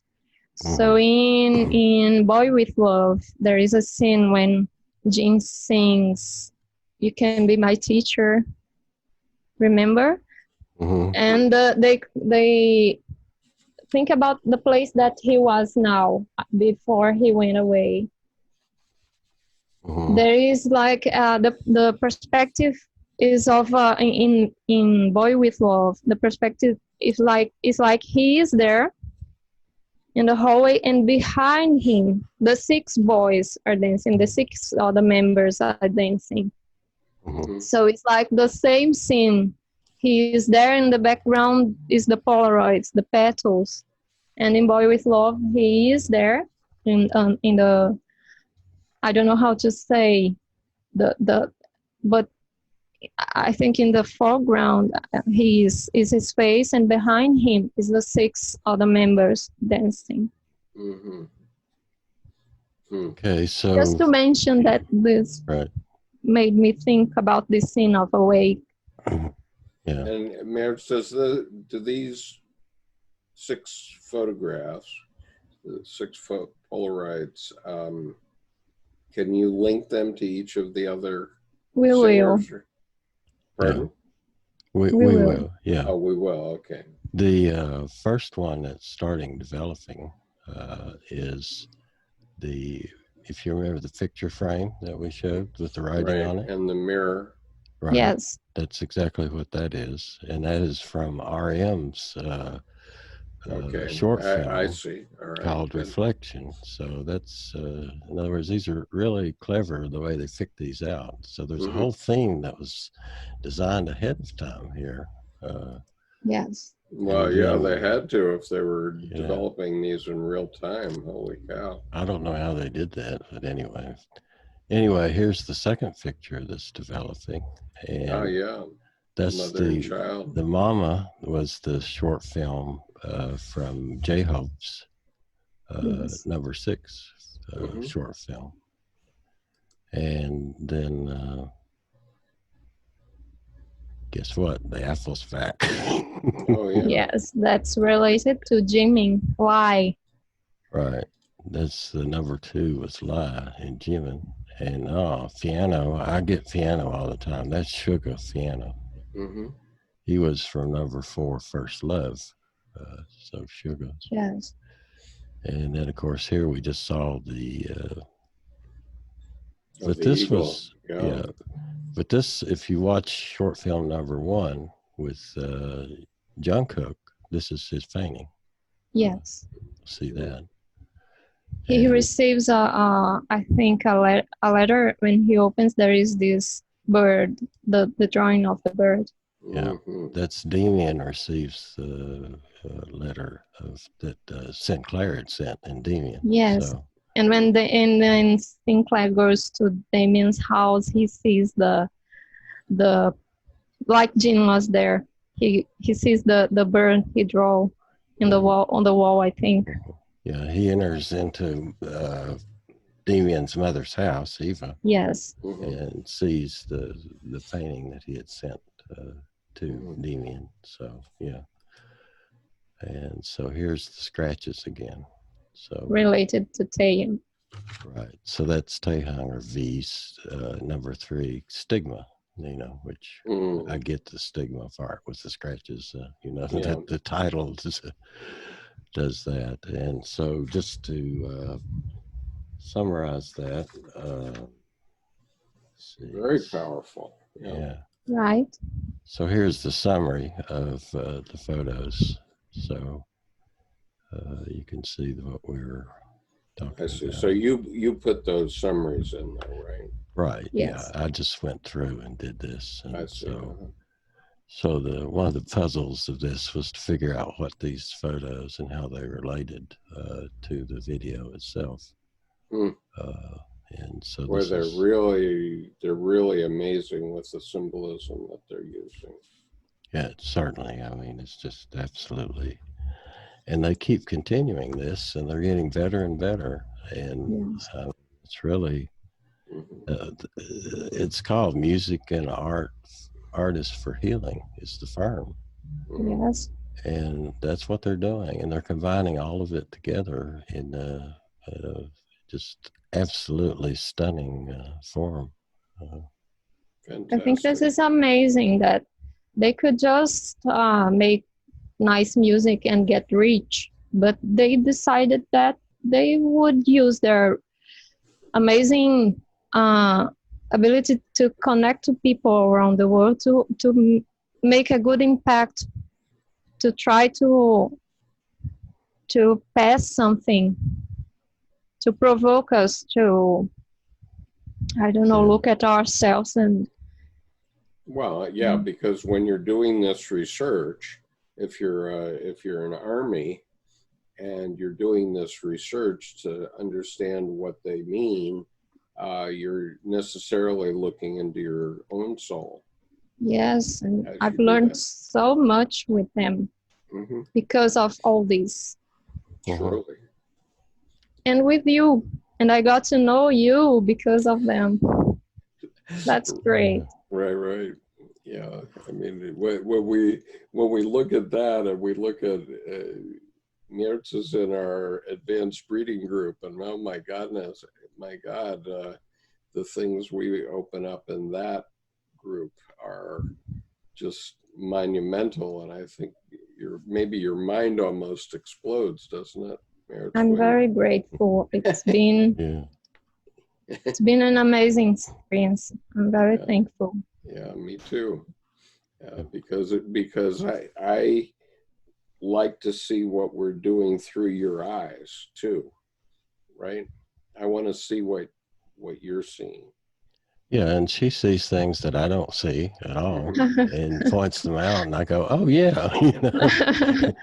So hopefully I can do the same. But you know, but anyway, this all relates to Jungian psychology and the archetypes and the shadow and all the. So this is the Yes. translation of the song now. Yeah, yes, a beautiful song. Now, I don't show the video on what we're doing because then you get copyright infringements, and we're not about doing that. But Yin sings the solo with his own voice, and he only sings the first part of the song in this teaser video. Okay. But Yes. it's, you know, it's not that I believe it, but that I want to try holding out, because this is all that I can do. I want to remain. I want to dream more. Even so, what I'm saying is that it's time to leave. Yeah, it's my truth. It's my truth. I'll be covered with wounds all over, but it's my fate. It's my fate. Still, I want to struggle and fight. Maybe I can never fly. I can't fly like the flower petals over there. Or though as I have rings, maybe I can't touch the sky. Still, I want to stretch my hand out. I want to run just a bit more. Now that is just something else. It relates back to the flower petals. The and remember the Icarus painting in Blood, Sweat, and Tears, and the story of the myth that his father builds wings, but his father tells him to don't fly too close to the sun because it will melt the wings. But he goes. And he did. He did it anyway. So. Yeah. But that's how you learn it. What doesn't kill you makes you stronger, right? Correct. But I'm reminded of this Jordan Peterson video where this young man gets up and talks about his personal nihilism, and Peterson tells him that he has to carry a load, and I don't think it was a very clear answer, because the answer really is that, you know, you're in school, you've been educated now, but now you have to go out and live your life and start using your skills that you learn in college and university to be a problem solver and solve the problems of your life as you go forward. That's what it's about. And, you know, I remember coming out of 10 years of higher education, because I went to college, law school, business school, and Chinese language school. Took 10 years to do all that stuff. And, you know, I wanted to do more. You know, I really liked being in education, and obviously now, because I'm doing the Jungian channel, I like also teaching.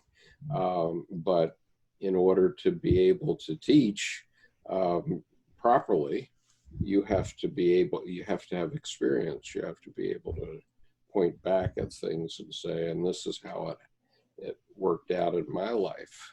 And then you can teach. Whereas if you're just at the end of your education, whatever that may be, and you're afraid to take the next step out of the nest or to break open the egg, then you're not going to have much of a life. You have to get into life and make mistakes and then learn from them and move on and keep making mistakes. And, you know, as I often say, I've told many employees, if you're not making a mistake every day, you're not trying hard enough. And, well, and even if you're afraid, like in the second stanza of the song, he talks about being afraid, and he still wants to struggle and fight because it's his fate, and he still thinks that he can touch the sky, and he still wants to try. And you don't want to give up. You just want to keep trying. You know. Yeah, and you can't give up, or you die. I mean, even I, at my age, I'm still trying to touch the sky, and Jerome is. We're trying to touch the sky in one way or another, and I mean, it's exciting, and you know, I could just be in a rocking chair somewhere and doing something, but I don't. So yeah, I mean, there's too much to learn. I'm just too, you know. Yeah, It's I mean, exciting. I didn't even tell you earlier, but 10 minutes before, or not 10 minutes before, 20 minutes before this interaction that we're currently having, I was having a conversation with a friend of mine in Kuala Lumpur about starting a new business here in the United States. And if I did that, it would be a very major deal. And it's been on the threshold for a decade, but I'm still going to have another conversation with him about it tomorrow morning. But it's just, you can never stop. You have to, I'm 73 years old and I'm not stopping. And so these same motivations that apply to a young person who's just breaking the egg. I've broken a lot of eggs, I can tell you. Me too. But I mean, I'd never give up. So it's like, and there's always something around the corner that excites me. So right. Anyway, okay. Let's see. We're running kind of late here, but we can do some of it. Well, let's. Do you want to do one more thing? Sure. Okay. I mean, it looks like you're 45 seconds from the end of this, but. Yeah. Okay. Right. Well, the rest of it's just black in the song that we just went through, the first page. But at the end of each one of these, a symbol starts appearing. Okay. You ready for this? Each of the songs has a symbol at the end? Yeah. Each of the short film. Each short film at the end has this. See this symbol coming together? Yes. Mm-hmm. Okay. Oh, yeah. See that? Yeah. Now watch it. Okay. Mm-hmm. All right. What that did was make this symbol right here, which is Jin's symbol, which is a sphere. Here's the way the scheme works, which was interesting, I thought. Mm-hmm. Is each one of the short films, you've got Jungkook, his first short film just makes this. Mm-hmm. And then there's a little hair up here. Yeah. Then after Rap Monster, this comes together and makes this symbol. Mm. Okay. Yes, I think in the case of Jungkook, it's kind of a representation of a feather. Mm-hmm. Mm-hmm. Okay. And then and after Rap Monster does his short film, it becomes this symbol. It blends with Rap Monster. Oh, fascinating. Go ahead. And then Sugar, and then Jimin looks like a bite out of an apple to me. Yes, and yes, it is a bite of an apple. And the sugar symbol, it's like the piano keys. Oh, yeah, piano keys. Great. And when they blend, it forms this one that looks like the marks of a tire, a car tire. Oh, wow. Remember that in the story, in the short film of First Love, there is a moment when the sound of a car and a hit happens. Mm. And in the story, Jungkook is hit by a car. That's right. And then the car runs into the piano store, The piano store where Sugar hears the Jungkook theme begin playing the piano. Mm-hmm. And then we get it like that was the moment that Jungkook was hit by a car and he like has a vision of it. Mm-hmm. And then V, there's that crack. Yeah. Yes. I'm obsessed with that crack in the egg type thing. Mm-hmm. There's a little something there. But here's the most interesting part is J-Hope. In the story, V, to defend his sister, he attacks his father. His father is abusive and he hits his women, the daughter and I think the mother, and the mother leaves him. Mm-hmm. And the father drinks and hits his sister. And there's a moment when he arrives, you can see this in the I Need You original version video. He attacks his father with a broken bottle of soju. He breaks the bottle and attacks his father. Hmm. Yeah. He is the one who, even if you look at the fake love video, all the members have clothes with stains of paint, but Right. the stain on these clothes are red like blood. So he's the one that breaks the bottle of soju and attacks his father to defend his sister. And probably this is the meaning of the cracked, the breaking of the glass. Oh, that's great. And J-Hope, of course, you have Eva written in there, which is yes, you know the story that in the story he was abandoned by his mother. Yeah, yeah. So he wants to reunite with his mother because he's abandoned. And when they combine, it's like painting melting or fresh painting. And it reminds of what happened to Jimin's trauma that happened when he was in a painting class at a big garden. I don't know in English how to say. And something very bad happens. He doesn't know what it was, but I don't know if it happened to him or he sees something happening to someone. And it is very traumatic, and that's his life. And that's why the painting, because it was an art class. When he was 8, oh my God, that's it. And the only one that doesn't blend is Jin's. It transforms. Yeah, Jin is the odd man out here.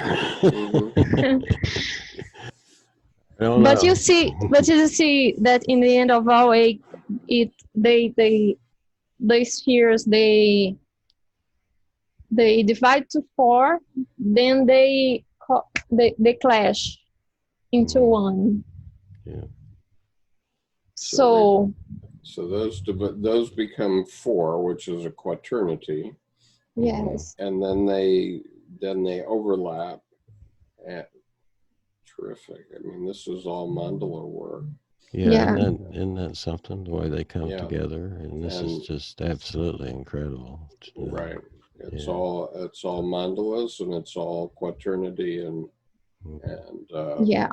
it's all what symbol does. I mean, going back to where I was talking about the axiom of Maria, what you have here is basically in this idea, you have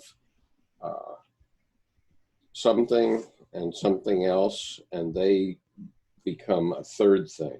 Okay, so that's 1, 2, 3, and then 4 is the whole thing, right? But the third thing is the symbol of the solution between 1 and 2, right? Yeah, well, that's perfect for these up here. Right. This is just absolutely, Right, and so you have all these symbols that resolve dualities, and then you have a quaternity of all the symbols together, and then those quaternities start to merge and become a star, basically. There you go. Yeah, perfect. And you got 7 in there, and it comes down to perfect. Perfect. Yes. I love it. Me too. Yeah, very interesting. Anyway, this is thank you, Mirtes, for this. Thank you, Jerome, because he's done this amazing work of this visual, and you made it more concrete. My head, it's this mess that if I try to express it, it gets more confusing. No, but you've got the best insights that I don't see. I mean, it really helps me to see it, and it really is just fantastic. And our spheres combined Right. Yeah, well, Right. that's one of the things is, you know, the VTS members, they're all combined and they're different talents and Right. skills. And And so now, they create this great thing that's bigger than themselves. Yes. Okay. right. And that's what this should be about. And we can dialogue like this without bickering or without, we're just learning and we're sharing, and it's just great.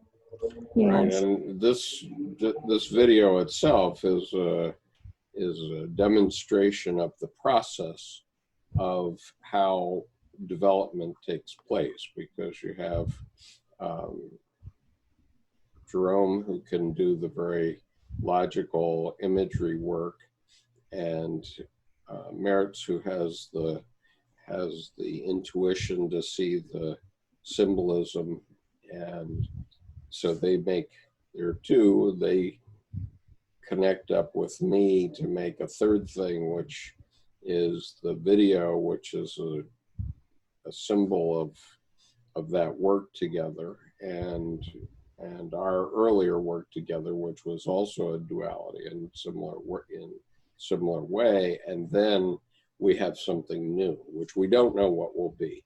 Okay, but when Jerome publishes this interview, then we'll have the fourth thing, which is also the unity of one thing again. Yeah. Yes. Well, I think this has been, you know, for the first time of me doing this from a Yes. panelist standpoint, and you know, and I think we can combine this and maybe do some more. Yeah. Yes. Oh, it's going to be very interesting to see what comes out in this 7 album. I'm Yes.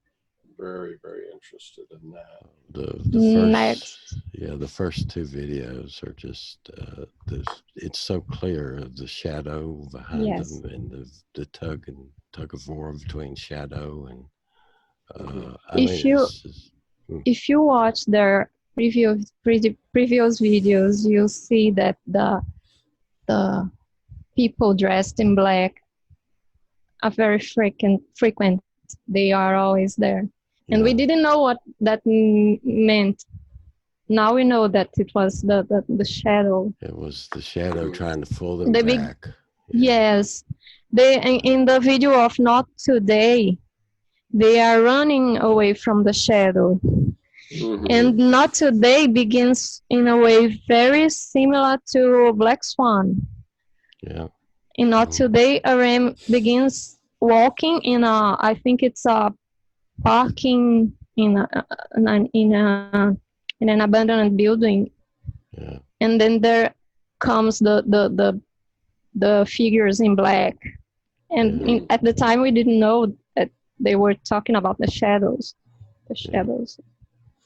All of us. So one thing I would urge you to do, both of you, as you put this edited video together, is to put into the description of this interview the links to these videos that you're referring to, Mirtes, so people can go back and refer to those. Yeah. Yes, I can. Yeah, if you could, we could do a list of references, particularly for people that want to look at the tunes, and there's a lot of information she sent me. That, but yeah, and they could have that just to click down, so kind of a guide. Right. That's a good suggestion. Yeah, we'll do that. It's important. Yes. So anyway. Well, and so we remind people to watch Skip's channel for Mirtes's series. She's got what, 4 interviews over there, and yes, 3, but the Blood, Sweat, and Tears one was so long that it was divided into